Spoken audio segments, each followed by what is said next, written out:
Hello all, welcome to rise up. 2025 UPSC പേപ്പറിന്റെ GS2 പേപ്പറിൽ Indian പോളിറ്റിന്റെ analysis ആണ് നമ്മൾ ചെയ്യാൻ പോകുന്നത്.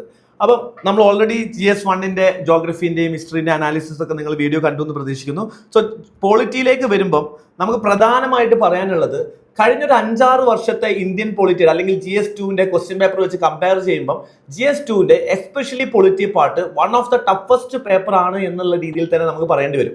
അപ്പൊ കഴിഞ്ഞൊരു 5-6 വർഷത്തെ ട്രെൻഡ് നോക്കുകയാണെന്നുണ്ടെങ്കിൽ GS2 ഈ വർഷം one of the toughest paper തന്നെയായിരുന്നു.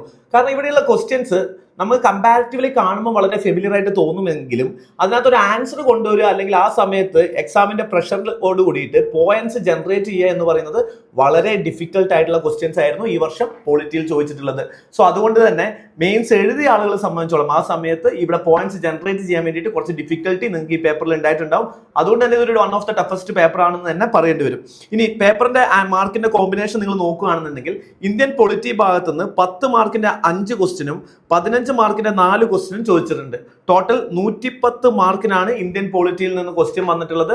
അത് ഓൾമോസ്റ്റ് കഴിഞ്ഞ വർഷങ്ങളൊക്കെ വെച്ച് നോക്കുമ്പോൾ ഓൾമോസ്റ്റ് സിമിലർ ആയിട്ട് തന്നെയുള്ള ഒരു പാറ്റേൺ തന്നെയാണ് UPSC ഇവിടെ മാർക്കിന്റെ അലോക്കേഷൻ ഇന്ത്യൻ പൊളിറ്റിക്ക് വേണ്ടി കൊടുത്തിരിക്കുന്നതെന്ന് നമുക്ക് പറയാം.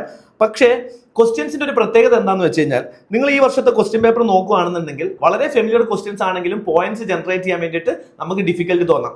അതിന്റെ ഏറ്റവും വലിയൊരു പ്രോബ്ലം എന്താണെന്ന് വെച്ച് കഴിഞ്ഞാൽ ക്വസ്റ്റ്യന്റെ കറന്റ് അഫേഴ്സിന്റെ ബ്രെഡ്ത്ത് UPSC ഈ വർഷം കൂട്ടി എന്നുള്ളതാണ്.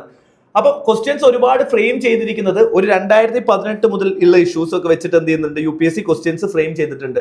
അതുകൊണ്ട് നമുക്ക് പലപ്പോഴും ഇതേ കാര്യങ്ങൾ വീണ്ടും നമ്മൾ പല സ്ഥലത്തും ന്യൂസ് പേപ്പറിൽ കണ്ടതായിട്ടും അതുപോലെ തന്നെ നമ്മളൊരു വെറ്ററൻസ് ആയിട്ടുള്ള ഒരു ആസ്പിറന്റ് ആണ് എന്നുണ്ടെങ്കിൽ ചിലപ്പം വളരെ ഫെമിലിയാരിറ്റി ക്വസ്റ്റ്യൻസ് തോന്നാം. പക്ഷേ അതിനർത്ഥം വെറ്ററൻസിനും പോയിന്റ്സ് ഈസി ആയിട്ട് ജനറേറ്റ് ചെയ്യാൻ പറ്റൂ എന്നുള്ളതല്ല, വളരെ ഡിഫിക്കൽട്ട് തന്നെയായിരിക്കും. കാരണം പല ക്വസ്റ്റ്യൻസ് ഇപ്പോൾ കോൺസ്റ്റിറ്റ്യൂഷൻ മൊറാലിറ്റിയെ പറ്റി ചോദിക്കുന്നുണ്ട്, കോൺസ്റ്റിറ്റ്യൂഷൻ മൊറാലിറ്റി എന്താണെന്ന് ചോദിക്കുന്നുണ്ട്. അത് നമുക്ക് എല്ലാവർക്കും ഡിഫൈൻ ചെയ്യാൻ പറ്റുമെങ്കിലും ഈ അതിന്റെ ന്യൂയാൻസൻസ് ആയിട്ടുള്ള ചില പർട്ടിക്കുലർ ആയിട്ടുള്ള സുപ്രീം കോടതി ജഡ്ജ്മെന്റ് കൊണ്ടുവരിക എന്ന് പറയുന്ന സ്ഥലങ്ങളിൽ ചിലപ്പോൾ ചെറിയ ഡിഫിക്കൽട്ടി നിങ്ങൾക്ക് വരുന്നേക്കാം.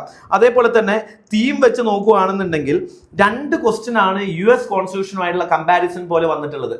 ഈ 2 ക്വസ്റ്റ്യൻസ് ഒരേ തീമിൽ നിന്ന് വരുമ്പോൾ ഒരു പ്രോബ്ലം US കമ്പാരിസൺ അല്ലെങ്കിൽ US കോൺസ്റ്റിറ്റ്യൂഷനായുള്ള കമ്പാരിസൺ പഠിക്കാതെ പോയിട്ടുണ്ട് എന്നുണ്ടെങ്കിൽ 2 ക്വസ്റ്റ്യനിൽ ആസ്പിരൻസിന് ഡിഫിക്കൽട്ടി നേരിടാനുള്ള ചാൻസസ് ഉണ്ട് എന്നുള്ളതാണ്. അപ്പോൾ പക്ഷേ നമ്മൾ പൊതുവേ US ഒക്കെ എന്താണ് എക്സ്പെക്റ്റഡ് ഏരിയ തന്നെയാണ് നമുക്ക് പറയാൻ പറ്റും. പക്ഷേ 2 ക്വസ്റ്റ്യൻസ് എന്ത് ചെയ്തിട്ടുണ്ട് സെയിം തീമിൽ തന്നെ അല്ലെങ്കിൽ US കോൺസ്റ്റിറ്റ്യൂഷനും ഇന്ത്യൻ കോൺസ്റ്റിറ്റ്യൂഷനായ കമ്പാരിസന്റെ ആസ്പെക്റ്റിൽ 2 ക്വസ്റ്റ്യൻസ് എന്ത് ചെയ്തിട്ടുണ്ട് ഈ വർഷം UPSC ചോദിച്ചിട്ടുണ്ട് എന്നുള്ളതും ഈ വർഷത്തെ പൊളിറ്റി ക്വസ്റ്റ്യൻ പേപ്പറിന്റെ ഒരു അനാലിസിസ് ആയിട്ട് നമുക്ക് പറയാം. അപ്പൊ ഈ വർഷത്തെ നമ്മുടെ ക്വസ്റ്റ്യൻ പേപ്പർ നമ്മൾ നോക്കുകയാണെന്നുണ്ടെങ്കിൽ നമുക്ക് ഓരോ ക്വസ്റ്റ്യൻസ് എങ്ങനെയാണെന്നുള്ളതും അതിന്റെ ആൻസേഴ്സ് എങ്ങനെയൊക്കെ വരും എന്നുള്ളത് നമുക്ക് ഡിസ്കസ് ചെയ്യാം. ഇപ്പം ആദ്യത്തെ ക്വസ്റ്റ്യൻ വരുന്നത് നിങ്ങൾ ശ്രദ്ധിച്ചു കഴിഞ്ഞാൽ ക്വസ്റ്റ്യൻ കമ്പാരിറ്റീവ്ലി എന്ത് തന്നെയാണ് ലെങ്തി തന്നെയാണ് ക്വസ്റ്റ്യൻസ്. അതുപോലെ തന്നെ ക്വസ്റ്റ്യൻസ് ആൻസർ എഴുതുന്ന പാറ്റേൺ, ചില ക്വസ്റ്റ്യൻസിന് പോയിന്റ് ഫോർമാറ്റ് ആൻസേഴ്സ് എഴുതുന്ന സമയത്ത് ചില പാർട്ടുകൾ അഡ്രസ് ചെയ്യുമ്പോൾ പോയിന്റ് ജനറേറ്റ് ചെയ്യാനുള്ള ഡിഫിക്കൽട്ടീസ് നേരിടാനുള്ള ചാൻസസ് ഭയങ്കര കൂടുതലാണ്. ആ ഏരിയകളിൽ കുറച്ചുകൂടി പാരഗ്രാഫ് ഫോർമാറ്റിലേക്ക് ആൻസർ എഴുതിയിട്ടുണ്ടെങ്കിൽ കുറച്ചുകൂടി ഈസി ആയിട്ട് ക്വസ്റ്റ്യൻ അഡ്രസ് ചെയ്യാനും നമ്മുടെ പോയിന്റ്സ് കൺവേ ചെയ്യാനും സാധിക്കുന്ന രീതിയിലുള്ള ക്വസ്റ്റ്യൻ ഫ്രെയിമിംഗ് ആണ് ഈ വർഷം UPSC ചെയ്തിട്ടുള്ളത്. ഇനി നമ്മൾ ഫസ്റ്റ് ക്വസ്റ്റ്യൻ നോക്കുകയാണെങ്കിൽ discuss the corrupt practices for the purpose of representation of people act 1951, analyse whether the increase in the assets of legislator and or their associates disappropriate to their non-source of income would constitute an undue influence and consequently a corrupt practices. So വലിയൊരു question തന്നെ ആയതുകൊണ്ട് തന്നെ ചെറിയ 1 മിനിറ്റിനുള്ളിൽ അല്ലെങ്കിൽ 30 സെക്കൻഡിനുള്ളിൽ ഈ ക്വസ്റ്റ്യൻസിനെ divide ചെയ്തെടുക്കുക, പെട്ടെന്ന് അണ്ടർസ്റ്റാൻഡ് ചെയ്തെടുക്കുക എന്നുള്ളത് ഫസ്റ്റ് റീഡിങ്ങിൽ തന്നെ കുറച്ച് ഡിഫിക്കൽട്ട് ആണ്. അതുകൊണ്ട് തന്നെ ടൈം കൺസ്ട്രെയിൻസ് എക്സാമിനേഷൻ എഴുതുമ്പോൾ GS2 പേപ്പർ എഴുതുമ്പോൾ നേരിടാനുള്ള ചാൻസസും നമുക്ക് ഇവിടെ കാണാവേ. ഇപ്പൊ നിങ്ങൾ നോക്കുകയാണെന്നുണ്ടെങ്കിൽ ഈ ക്വസ്റ്റ്യൻസിന്റെ പാർട്ട് നോക്കുകയാണെന്നുണ്ടെങ്കിൽ ഫസ്റ്റ് പറയുന്നത് എന്താണ് corrupt practices as per representation of people act എന്നുള്ളത് UPSC ചോദിച്ചിട്ടുണ്ട്. രണ്ടാമത്തെ സൈഡിലേക്ക് നിങ്ങൾ നോക്കുകയാണെന്നുണ്ടെങ്കിൽ ഇനി ഇൻക്രീസ് അസറ്റ്സ്, അതായത് ഡിസപ്രോപ്രിയേഷൻ ആയിട്ട് അസറ്റ്സ് വരുന്നു, നോൺ സോഴ്സ് അല്ലാതെ ഇൻകത്തിൽ നിന്ന് വരുന്നു, അൺനോൺ സോഴ്സ് ഇൻകത്തിൽ നിന്നാണ് വരുന്നത് എന്നുണ്ടെങ്കിൽ ഇത് ഒരു കറപ്റ്റ് പ്രാക്ടീസസ് ആയിട്ട് നമുക്ക് കണക്കാക്കാൻ പറ്റുമോ ഇല്ലയോ എന്നുള്ളതാണ്, അൺഡ്യൂ ഇൻഫ്ലുവൻസ് ആയി വരുമോ എന്നുള്ളതാണ് ക്വസ്റ്റ്യൻസിന്റെ സെക്കൻഡ് പാർട്ട് എന്ന് പറയുന്നത്. അപ്പോൾ ഫസ്റ്റ് പാർട്ടിലേക്ക് നിങ്ങൾ അഡ്രസ് ചെയ്യുന്ന സമയത്ത് നിങ്ങൾക്ക് ശ്രദ്ധിക്കേണ്ടത് എന്താണെന്ന് വെച്ച് കഴിഞ്ഞാൽ ഇപ്പോൾ റെപ്രസെന്റേഷൻ ഓഫ് പീപ്പിൾ ആക്ടിനെ പറ്റി നിങ്ങൾക്ക് ജസ്റ്റ് ആയിട്ട് ഒരു ഇൻട്രൊഡക്ഷൻ കൊടുത്തിട്ട് ഇവിടെ തുടങ്ങാൻ പറ്റും. എന്താണ് representation of people act? Representation of people act എന്ന് പറയുന്നത് ഒരു ലീഗൽ ഫ്രെയിംവർക്ക് ആണ് അല്ലേ. It is a legal framework to ensure that free and fair elections has been conducted in India. Okay, എന്തോട്ടൊക്കെയാണ്? പാർലമെന്റിലേക്കുള്ള ഇലക്ഷൻസ്, അതുപോലെ തന്നെ ബോത്ത് ഹൗസസ് ഓഫ് സ്റ്റേറ്റ് ലെജിസ്ലേറ്ററിലേക്കുള്ള ഇലക്ഷൻസ് കണ്ടക്ട് ചെയ്യാനുള്ള ഒരു ലീഗൽ ഫ്രെയിംവർക്ക് പ്രൊവൈഡ് ചെയ്യുന്നതാണ് റെപ്രസെന്റേഷൻ ഓഫ് പീപ്പിൾ ആക്ട് എന്ന് പറയുന്നത്. ഇനി ഇനി അതിലെ ഫസ്റ്റ് പാർട്ട് എന്താണ് corrupt practices under 1951 representation of people act എന്നുള്ളതാണ്. ഇവിടുത്തെ എത്തുമ്പോൾ ഒരു പ്രോബ്ലം വരാൻ പോകുന്നത് കറക്റ്റ് പ്രാക്ടീസസ് എന്ന് പറഞ്ഞാൽ ജനറൽ ആയിട്ട് നമ്മൾ ആർട്ടിക്കിൾ 123 എഴുതി പോവാം എന്നുള്ള ഓർമ്മയുണ്ടെങ്കിൽ എഴുതുകയാണെന്നുണ്ടെങ്കിൽ വളരെ നല്ലതായിരിക്കും. അതർവൈസ് ചില സമയത്ത് ആസ്പിറൻസിന് പെട്ടെന്ന് എന്ത് ചെയ്യാൻ പറ്റിയെന്ന് വരില്ല, ആർട്ടിക്കിൾ റീകളക്ട് ചെയ്യാൻ പറ്റിയിട്ടില്ല എന്നുണ്ടെങ്കിൽ, അല്ലെങ്കിൽ അതിന്റെ സെക്ഷൻ റീകളക്ട് ചെയ്യാൻ പറ്റിയിട്ടില്ല എന്നുണ്ടെങ്കിൽ ചിലപ്പോൾ ഡിഫിക്കൽട്ടി തോന്നിയേക്കാം. അപ്പം നമുക്കിവിടെ കറപ്റ്റ് പ്രാക്ടീസസ് എന്താണെന്നുള്ളത് നോക്കാം. ഇനി കറപ്റ്റ് പ്രാക്ടീസസിൽ വരുന്നതാണ് section 123 of the representation of people act പറയുന്നത് corrupt practices to include bribe, undue influence, false information, promotion of attempt to promotion of feeling of enmity by candidate. അതായത് കറക്റ്റ് പ്രാക്ടീസസ് ആയിട്ട് section 123 of representation of people ആക്ടിൽ നമ്മൾ കൊടുത്തിട്ടുള്ള practices എന്ന് പറയുന്നത് ഒരു fair and free elections conduct ചെയ്യുന്നതിന് വേണ്ടിയിട്ട് എന്തൊക്കെ ഫാക്ടേഴ്സ് അതിനെ ബാർ ചെയ്ത് നിൽക്കുന്നുണ്ടോ, അതായത് നമ്മൾ ഒരാൾക്ക് ബ്രൈബ് കൊടുക്കുന്നു, അല്ലെങ്കിൽ നമ്മൾ അവരെ എന്ത് ചെയ്യുന്നു, അവരെ ത്രെഡ് ചെയ്ത് അല്ലെങ്കിൽ ഫാൾസ് ഇൻഫർമേഷൻ കൊടുത്തിട്ട് വോട്ട് മേടിക്കുന്നു, ഇതൊക്കെ എന്ത് ചെയ്യുന്നുണ്ട്, ഒരു കറപ്റ്റ് പ്രാക്ടീസസ് ആണ്. That will amount to void of that particular ഇലക്ഷനിലേക്ക് അത് ആ ഒരു സെലക്ഷൻ വന്നു കഴിഞ്ഞാൽ എന്തിലേക്ക് വരും, ആ മെമ്പറിന്റെ ഇലക്ഷൻ ചെയ്തതിന് അതിനകത്ത് നിന്ന് ബാർ ചെയ്യാൻ പറ്റുമെന്നുള്ളതാണ്. അതുപോലെ തന്നെ സെക്ഷൻ 123 ക്ലോസ് 2 പറയുന്നത് എന്താ വെച്ച് കഴിഞ്ഞാൽ അൺഡ്യൂ ഇൻഫ്ലുവൻസ് എന്ന് പറയുന്നത് എന്താണ്, ഡയറക്റ്റോ ആവാം ഇൻഡയറക്റ്റോ ആവാം, ഫ്രീ ആൻഡ് ഫെയർ ഇലക്ഷനെ ബാധിക്കുന്ന എല്ലാ കാര്യങ്ങളും നമുക്ക് കറപ്റ്റ് പ്രാക്ടീസസ് ആയിട്ട് പറയാൻ പറ്റും സെക്ഷൻ 123. അതുപോലെ തന്നെ സെക്ഷൻ 123 പറയുന്നുണ്ട് കാൻഡിഡേറ്റിന്റെ അവരുടെ റേസ്, കാസ്റ്റ് അല്ലെങ്കിൽ കമ്മ്യൂണിറ്റി, ലാംഗ്വേജ് ഉപയോഗിച്ചിട്ട് വോട്ട് മേടിക്കാൻ പാടില്ല. If anybody seeking votes on the name of religion, caste, race, ഇതൊക്കെ എന്താണ്, കറക്റ്റ് പ്രാക്ടീസസ് ആണ്. അതുപോലെ തന്നെ കറക്റ്റ് പ്രാക്ടീസസിന്റെ ആംബിറ്റ് എന്ത് ചെയ്യുന്നുണ്ട്, extend to intentional publication of false statement which can prejudice the outcome of candidate elections. ഇപ്പൊ നിങ്ങളുടെ ഒരു കോമ്പറ്റീറ്റർ ആയ ഒരാളെ പറ്റി അല്ലെങ്കിൽ നിങ്ങളുടെ കൂടെ ഇലക്ഷൻ റൺ ചെയ്യുന്ന മറ്റൊരു കാൻഡിഡേറ്റിനെ പറ്റി നിങ്ങൾ വളരെ റോങ് ആയിട്ടുള്ള ഇൻഫർമേഷൻസ് പബ്ലിഷ് ചെയ്യുക, അല്ലെങ്കിൽ നിങ്ങളെ പറ്റി തന്നെയുള്ള ഒരു റോങ് ഇൻഫർമേഷൻ നിങ്ങൾ പബ്ലിഷ് ചെയ്തതിന് ശേഷം വോട്ട് മേടിക്കുകയാണ് എന്നുണ്ടെങ്കിൽ, if that lead to outcome of the റിസൾട്ടിലേക്ക് ബാധിക്കുന്ന രീതിയിലുള്ള ഇൻഫർമേഷൻ ആണ് എന്നുണ്ടെങ്കിൽ അതും എന്താണ്, കറപ്റ്റ് പ്രാക്ടീസസ് ആണ്. So under these corrupt practices under section 123 of the representation of people act പ്രകാരം നിങ്ങൾ കറപ്റ്റ് പ്രാക്ടീസ് ആണെങ്കിൽ നിങ്ങൾ ലെജിസ്ലേച്ചറിൽ നിന്ന് ചെയ്യാൻ പറ്റും, നിങ്ങളെ ഡിസ്ക്വാളിഫൈ ചെയ്യാൻ പറ്റും എന്നുള്ളതാണ്. ഇവിടെ ഇതിന് പുറമെ മറ്റ് പ്രാക്ടീസസ് കൂടി പറയുന്നുണ്ട്. ഏരിയാസ് വേർ ഒരു ഇലക്ടഡ് ആയ ഒരാൾ, ഒരു MPO MLA അയാളെ ഡിസ്ക്വാളിഫൈ ചെയ്യാൻ വേണ്ടിയിട്ട് കൺവിക്ഷൻ ഓഫ് സർട്ടൻ ഒഫൻസസ്, അദ്ദേഹം എന്തെങ്കിലും ഒഫൻസസ് ചെയ്തിട്ടുണ്ട്, ആ ഒഫൻസസിന് ഒരു കണ്ടീഷൻ ഉണ്ട് as per the section 8 of the representation of people act which says that എന്താണ്, 2 വർഷമോ അതിലധികമോ അയാളെ പണിഷബിൾ ആയിട്ട് ചെയ്തിട്ടുണ്ടെങ്കിൽ, അയാളെ കൺവിക്ട് ചെയ്തിട്ടുണ്ടെങ്കിൽ എന്ത് ചെയ്യാൻ പറ്റും, നമ്മളെ ഡിസ്ക്വാളിഫൈ ആവും എന്നുള്ളതാണ്. On the ground of corrupt practices. അതുപോലെ തന്നെ എന്താണ്, for fail in declaring election expenses. So election കഴിഞ്ഞതിന് ശേഷം ഇവർ എന്ത് ചെയ്യണം, ഇലക്ഷൻ കമ്മീഷനിലേക്ക് ഓരോ ഇലക്ടഡ് മെമ്പേഴ്സും അവരുടെ ഇലക്ഷൻ എക്സ്പെൻഡിച്ചർ എന്ത് ചെയ്യണം, സബ്മിറ്റ് ചെയ്യണം. അത് സബ്മിറ്റ് ചെയ്തിട്ടില്ല എന്നുണ്ടെങ്കിൽ അതും എന്താവാം, ഒരു ഡിസ്ക്വാളിഫിക്കേഷന്റെ ഗ്രൗണ്ട് ആണ് എന്നുള്ളതാണ്.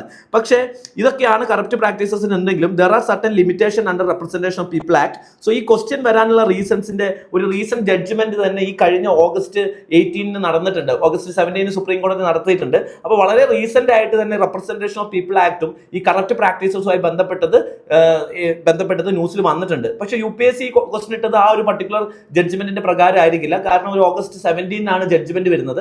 അപ്പൊ അതിന് മുന്നേ എന്തായാലും നിങ്ങൾ ക്വസ്റ്റ്യൻ പേപ്പർ എന്തായാലും പ്രിന്റ് എടുത്ത് കഴിഞ്ഞിട്ടുണ്ടാവും. ബട്ട് ഹവർ സുപ്രീം കോടതി അതിന് മുന്നേ പല ജഡ്ജ്മെന്റിൽ പറഞ്ഞത്, especially Subramanya Balaji versus state of Tamil Nadu കേസിൽ സുപ്രീം കോടതി പറഞ്ഞത് എന്താണെന്ന് വെച്ച് കഴിഞ്ഞാൽ corrupt practices under, for example giving freebies അല്ലെങ്കിൽ promising freebies for elections. For example നിങ്ങൾ തമിഴ്നാടിന്റെ ഇലക്ഷൻ നോക്കിക്കഴിഞ്ഞാൽ നിങ്ങൾക്ക് TV കിട്ടും, അല്ലെ, അതുമല്ലെങ്കിൽ സൈക്കിൾ കിട്ടും. ഇങ്ങനെയുള്ള ഫ്രീ ബീസ് കൊടുക്കുക എന്ന ആ ഒരു പ്രോമിസ് കൊടുക്കുക എന്ന് പറയുന്നത് ഒരു കറപ്റ്റ് പ്രാക്ടീസസിന്റെ അണ്ടറിൽ വരില്ല എന്നുള്ളത് Subramaniam Balaji versus state of Tamil Nadu കേസസിൽ സുപ്രീം കോടതി എന്ത് ചെയ്തിട്ടുണ്ട്, പറഞ്ഞിട്ടുണ്ട്. അതുപോലെ തന്നെ giving false education qualification false ആയിട്ട് സബ്മിറ്റ് ചെയ്തു എന്നുള്ളത് കൊണ്ട് അതൊരു കറപ്റ്റ് പ്രാക്ടീസസ് അല്ല എന്നുള്ളതാണ് സുപ്രീം കോടതി പറഞ്ഞത്. കാരണം സെക്ഷൻ 123(2) പറയുന്നത് എന്താണ്, നമ്മൾ കറപ്റ്റ് പ്രാക്ടീസസ് ചെയ്ത് അത് നമ്മുടെ ഇലക്ഷനെ, ഫ്രീ ആൻഡ് ഫെയർ ഇലക്ഷനെ വോട്ട് ചെയ്യുന്നതിനെ സ്വാധീനിച്ചു കഴിഞ്ഞു കഴിഞ്ഞാൽ ഒരു കറപ്റ്റ് പ്രാക്ടീസസ് ആണെന്നാണ് പറയുന്നത്. പക്ഷെ ഒരു കാൻഡിഡേറ്റ് ഫാൾസ് എഡ്യൂക്കേഷൻ ഡോക്യുമെന്റ്സ് കൊടുത്തു. ഈ ഫാൾസ് എഡ്യൂക്കേഷൻ ഡോക്യുമെന്റ് കൊടുത്തതിന്റെ ഭാഗമായിട്ട് അയാൾ എന്ത് ചെയ്യുന്നു, ഇലക്ടഡ് ആയിട്ടുണ്ടെന്നെങ്കിലും അതൊരു കറപ്റ്റ് പ്രാക്ടീസസ് അല്ല എന്ന് പറയുന്നതാണ് റീസെന്റ് ആയിട്ട് സുപ്രീം കോടതി ജഡ്ജ്മെന്റ് വന്നിട്ടുള്ളത്. ഒബ്സർവേഷൻ ആണ്. പക്ഷേ ഈ ഒബ്സർവേഷനിൽ എന്തുകൊണ്ടാണ് സുപ്രീം കോടതി അങ്ങനെ പറയുന്നത് വെച്ച് കഴിഞ്ഞാൽ, ഇന്ത്യയിൽ സുപ്രീം കോടതി പറയുന്നത് ഇന്ത്യയിൽ ആരും തന്നെ ഒരാളുടെ എഡ്യൂക്കേഷൻ എഡ്യൂക്കേഷൻ ക്വാളിഫിക്കേഷൻ നോക്കിയിട്ടല്ല വോട്ട് ചെയ്യുന്നത് എന്നുള്ളതാണ്. അപ്പോൾ ആ ഈ ഒരു ജഡ്ജ്മെന്റിൽ ദർ ആർ കോൺട്രവേഴ്സി, ഈ ഒബ്സർവേഷനിൽ പല കോൺട്രവേഴ്സി ഉണ്ട്. And you know why this particular judgment also came. So education qualification എന്ന് പറയുന്നത് എന്തല്ല, അല്ലെങ്കിൽ ഫാൾസ് എഡ്യൂക്കേഷൻ ക്വാളിഫിക്കേഷൻ കൊടുക്കുക എന്ന് പറയുന്ന ഒരു കറക്റ്റ് പ്രാക്ടീസസ് അല്ല എന്ന് പറയുന്നത് ഒരു ലിമിറ്റേഷൻ ആയിട്ട് നമുക്ക് പറയാൻ പറ്റും. ഇനി രണ്ടാമത്തെ പാർട്ട് ഓഫ് ക്വസ്റ്റ്യൻ ചോദിച്ചിരിക്കുന്നത് ഡിസപ്രോപ്രിയേഷൻ ആയിട്ട് അസറ്റ് കോൺസ്റ്റിറ്റ്യൂട്ട് ചെയ്യുന്നത് അൺഡ്യൂ ഇൻഫ്ലുവൻസ് ആയി കണക്കാക്കാൻ പറ്റുമോ, അല്ലെങ്കിൽ അണ്ടർ കറപ്റ്റ് പ്രാക്ടീസസിലുള്ള അൺഡ്യൂ ഇൻഫ്ലുവൻസ് ആയിട്ട് ഇതിനെ കണക്കാക്കാൻ പറ്റുമോ എന്നുള്ളതാണ്. ഇതിന് രണ്ട് വ്യൂ പോയിന്റ് ഉണ്ട്. ഇത് കണക്കാക്കാൻ പറ്റും എന്നുള്ളതും കണക്കാക്കാൻ പറ്റില്ല എന്ന രീതിയിലും വേണം നമ്മളിവിടെ എന്ത് ചെയ്യാൻ, ക്വസ്റ്റിനെ സബ്ഡിവൈഡ് ചെയ്യാൻ വേണ്ടിയിട്ട്. അപ്പോൾ ഫസ്റ്റ് പാർട്ടിൽ നമുക്ക് എന്ത് ചെയ്യാൻ പറ്റും, ഇത് എങ്ങനെയാണ് അൺഡ്യൂ ഇൻഫ്ലുവൻസിന്റെ അണ്ടറിൽ വരുന്നത് എന്നുള്ളത് നോക്കാം. The concept of undue influence only comes with interfere the voters free choices and thread. അതായത് എങ്ങനെയാണ്, അതായത് ഒരാളുടെ ചോയ്സസിനെ അത് ബാധിക്കുന്നു, വോട്ടറിന്റെ ചോയ്സസിനെ ബാധിക്കുന്ന ഡിസിഷൻസ് മാത്രമേ അൺഡ്യൂ ഇൻഫ്ലുവൻസ് ആയിട്ട് കണക്കാക്കാൻ പറ്റുള്ളൂ. ഫോർ എക്സാമ്പിൾ, ഇപ്പൊ ഞാൻ എന്ത് ചെയ്യുന്നു, ഒരുപാട് വെൽത്ത് ക്രിയേറ്റ് ചെയ്യുന്നു. പക്ഷെ ആ വെൽത്ത് ക്രിയേറ്റ് ചെയ്തതുമായി ബന്ധപ്പെട്ടിട്ട് ഞാൻ എന്ത് ചെയ്തിട്ടില്ല, വോട്ടറിനെ ഇൻഫ്ലുവൻസ് ചെയ്തു എന്നുള്ളത് എനിക്ക് പ്രൂവ് ചെയ്യാൻ പറ്റിയിട്ടില്ല. വേറൊരാൾക്ക് തന്നെ എനിക്കെതിരെ അത് പ്രൂവ് ചെയ്യാൻ പറ്റിയിട്ടില്ല എന്നുണ്ടെങ്കിൽ അതൊരു അൺഡ്യൂ ഇൻഫ്ലുവൻസ് ആയിട്ട് കണക്കാക്കാൻ പറ്റില്ല എന്നുള്ളതാണ് സുപ്രീം കോടതിയുടെ വിധി എന്ന് പറയുന്നത്. അപ്പൊ ആ പ്രകാരം നമുക്ക് വേണമെങ്കിൽ എന്താ പറയാം, അൺഡ്യൂ ഇൻഫ്ലുവൻസ് അല്ലെങ്കിൽ ഡിസപ്രോപ്രിയേഷൻ ആയിട്ട് അസറ്റ്സ് അൺനോൺ സോഴ്സിൽ നിന്ന് എന്ത് ചെയ്യുന്നത് എടുക്കുന്നു, അല്ലെങ്കിൽ സോഴ്സ് കാണിക്കാൻ പറ്റാതെ അസറ്റ്സ് ക്രിയേറ്റ് ചെയ്യുന്നത് അൺഡ്യൂ ഇൻഫ്ലുവൻസ് ആയിട്ടുള്ള കറക്റ്റ് പ്രാക്ടീസസ് അല്ല എന്ന രീതിയിൽ നമുക്ക് എന്ത് ചെയ്യാൻ പറ്റും, പറയാൻ പറ്റും. So not every instance of unexplained wealth എന്താവില്ല, വോട്ടേഴ്സിനെ നമുക്ക് കറപ്റ്റഡ് ആയിട്ട് അല്ലെങ്കിൽ വോട്ടേഴ്സിനെ സ്വാധീകരിക്കാൻ വേണ്ടി ചെയ്തതാണെന്ന് പറയാൻ പറ്റില്ല. അതുകൊണ്ട് അങ്ങനെ ഒരാൾ എലക്ട് ആയി. നിങ്ങൾ എന്ത് ചെയ്യുന്നു, നിങ്ങളെ സ്വത്ത് കംപ്ലീറ്റ് ഡിസ്ക്ലോസ് ചെയ്തിട്ടില്ല എന്നുണ്ടെങ്കിലും ചെറിയ തോതിൽ അത് ഉള്ള സ്വത്ത് നിങ്ങൾ മൂടി വെച്ച് കഴിഞ്ഞാലും അത് അൺഡ്യൂ പ്രാക്ടീസസ് അല്ല എന്ന രീതിയിലാണ് കോടതി ജഡ്ജ്മെന്റ് വന്നിട്ടുള്ളത്.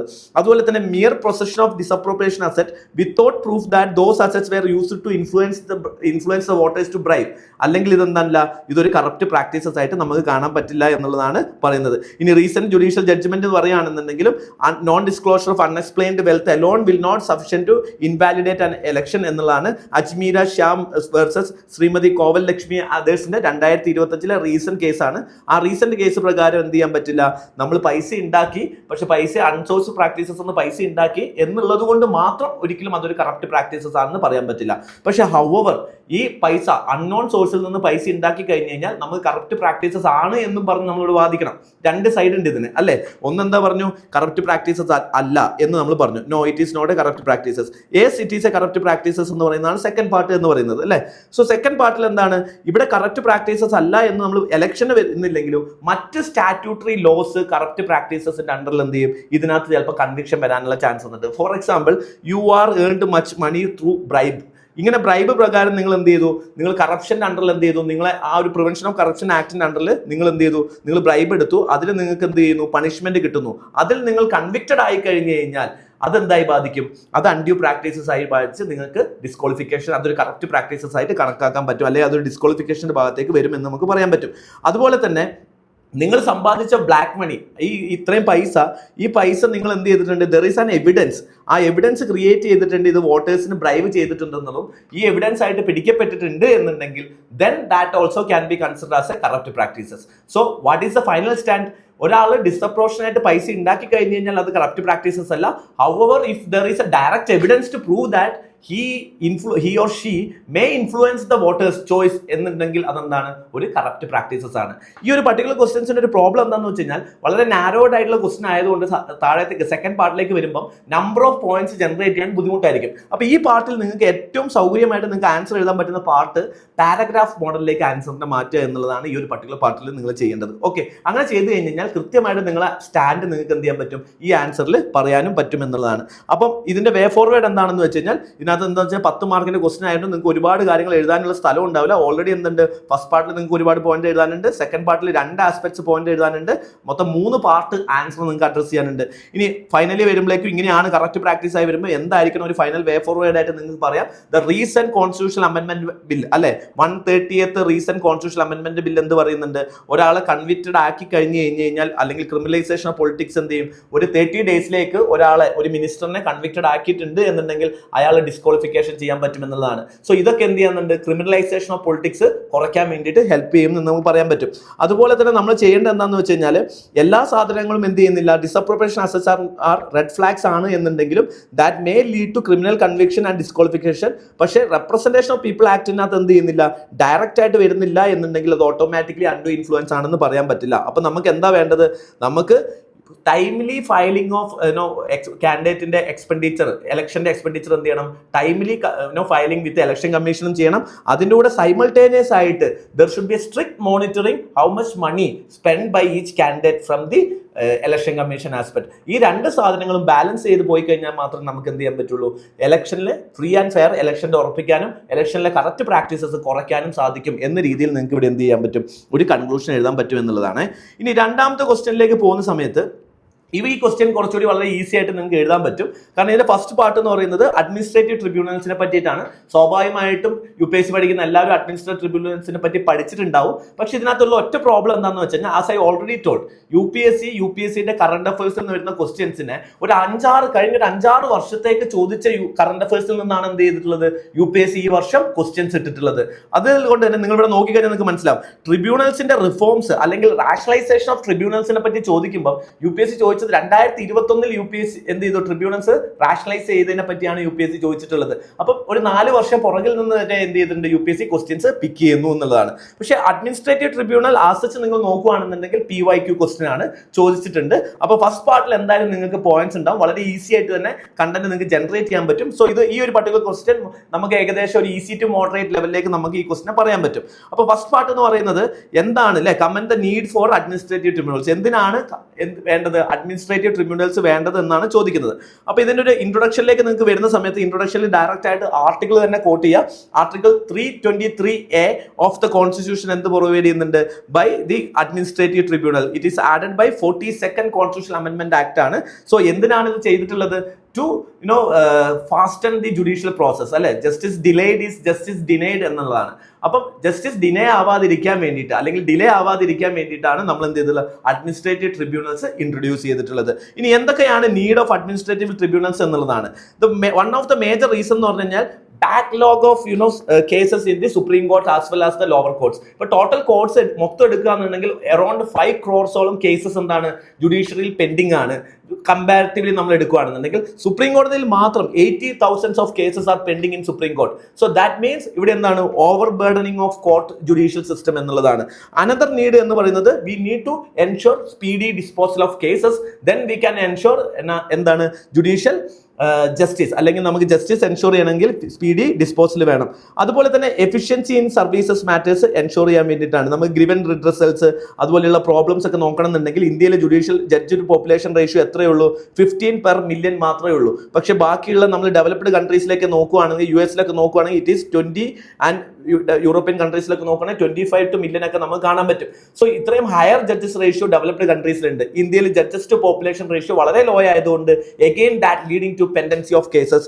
അതുപോലെ തന്നെ expertise in administrative matter, especially administrative ട്രിബ്യൂണൽസിനെ സംബന്ധിച്ചോളം ജുഡീഷ്യറി എന്ന് പറയുന്നത് ഒരു ജനറലിസ്റ്റിക് ലോ ആണ്. അഡ്മിനിസ്ട്രേറ്റീവ് ലോയിൽ അവർക്ക് സ്പെഷ്യാലിറ്റി ഇല്ലാത്തത് കൊണ്ട് തന്നെ that will lead to time. അപ്പൊ എന്ത് ചെയ്യുന്നത്, ഓട്ടോമാറ്റിക്കലി മോർ ഡിലേയിലേക്ക് അത് പോകുന്നു. അപ്പോൾ അഡ്മിനിസ്ട്രേറ്റീവ് ട്രിബ്യൂണൽസ് സെപ്പറേറ്റ് ആയിട്ട് നമ്മൾ സെറ്റപ്പ് ചെയ്ത് കഴിഞ്ഞ് കഴിഞ്ഞാൽ എക്സ്പേർട്സ് ആയിട്ടുള്ള ജഡ്ജസിനെ നമുക്ക് എന്ത് ചെയ്യാൻ പറ്റും, അഡ്മിനിസ്ട്രേറ്റീവ് ട്രിബ്യൂണൽസിലേക്ക് കൊണ്ടുവരാനും ജുഡീഷ്യറിന്റെ പ്രോസസ്സ് ഫാസ്റ്റൻ ചെയ്യാനും പറ്റും.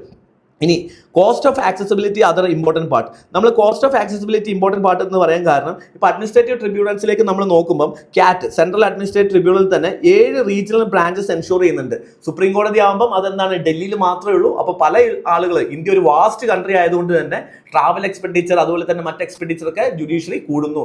That will lead to exclusion of people from the judicial process. So അത് ഒഴിവാക്കാൻ വേണ്ടിയിട്ട് സെൻട്രൽ അഡ്മിനിസ്ട്രേറ്റീവ് ട്രിബ്യൂണലിൽ there are 7 regional branches across India. So Delhi, Mumbai, Kolkata, ഇത് എക്സാമ്പിൾസ് നിങ്ങൾ അവിടെ എഴുതണമെന്നില്ല, നിങ്ങൾ പോയിന്റ് ഫോർമാറ്റ് ആയിട്ട് അവിടെ എഴുതിയാൽ മതി.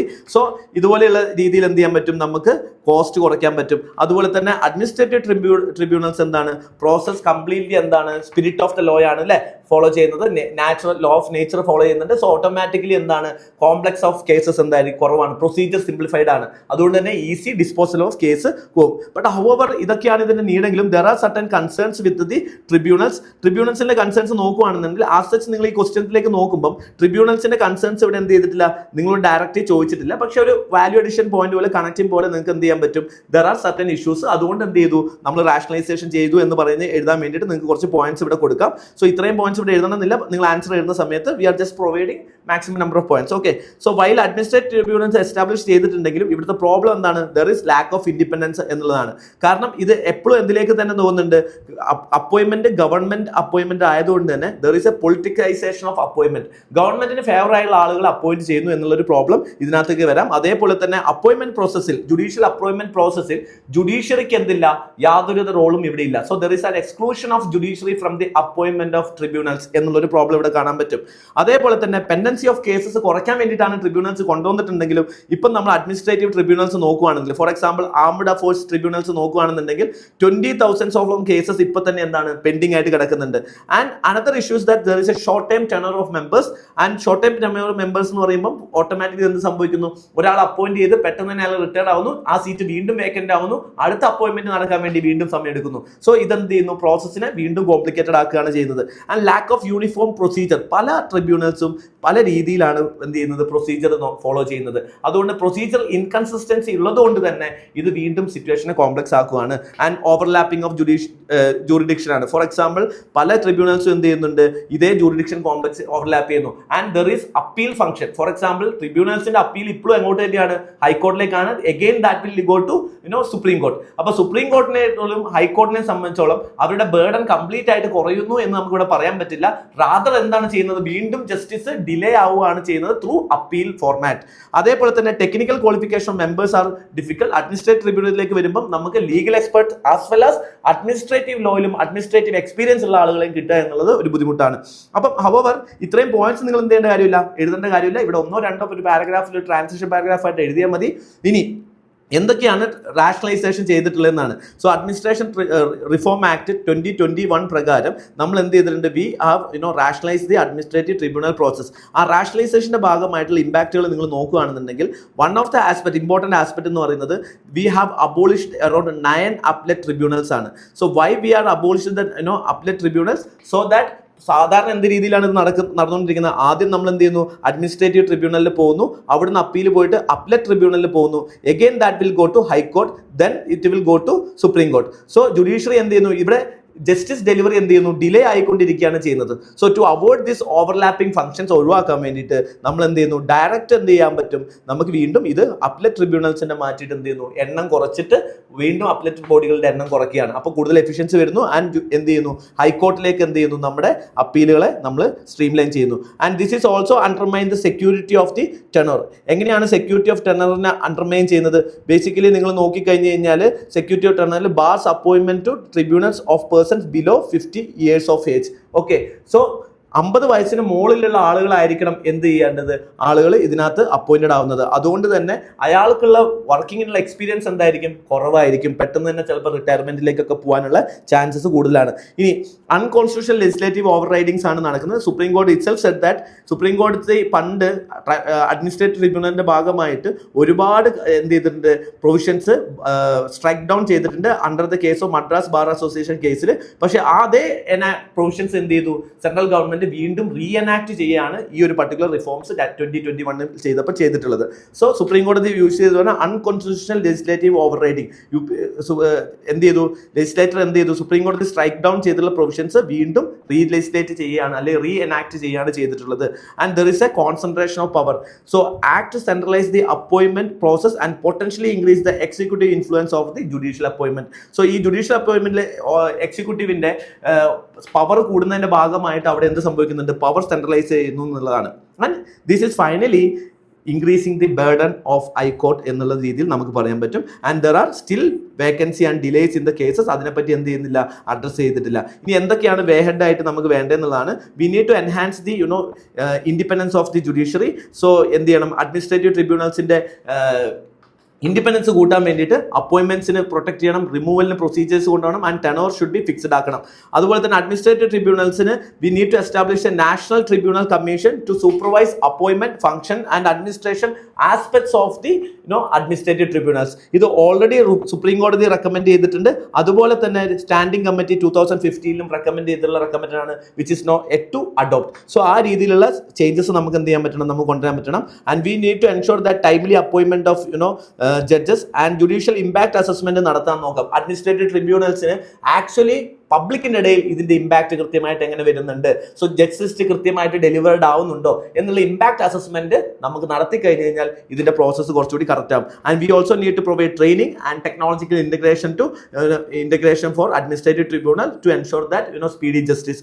സോ ഈ കാര്യങ്ങൾ കൊണ്ടൊക്കെ എന്ത് ചെയ്യാം, ഇനി നിങ്ങൾക്ക് ഒരു കൺക്ലൂഷൻ എഴുതാം. Though the tribunal reforms act as a certain flaws following Supreme Court direction and ensuring tribunal independence can improve justice delivery. നമുക്ക് എന്ത് ചെയ്യാം, സുപ്രീം കോടതിയുടെ ഡയറക്ഷൻ ഇൻ 2020 അപ്ലൈ ചെയ്തിട്ട് ശേഷം എന്ത് ചെയ്യാം, ഇത് വേണമെന്നുണ്ടെങ്കിൽ അമെൻഡ് ചെയ്യണം എന്ന രീതിയിൽ നമുക്കൊരു റെക്കമെൻഡേഷൻ കൊടുക്കാൻ പറ്റും. ഇനി third question, as I told, US പാർട്ടിൽ നിന്ന് 2 ക്വസ്റ്റ്യൻസ് ആണ് വന്നിട്ടുള്ളത്. അതിൽ തേർഡ് ക്വസ്റ്റ്യൻ ആണ്. ഫസ്റ്റ് ക്വസ്റ്റ്യൻ പറയുന്നത്, compare the contrast the president's role power of pardon in India and in the US.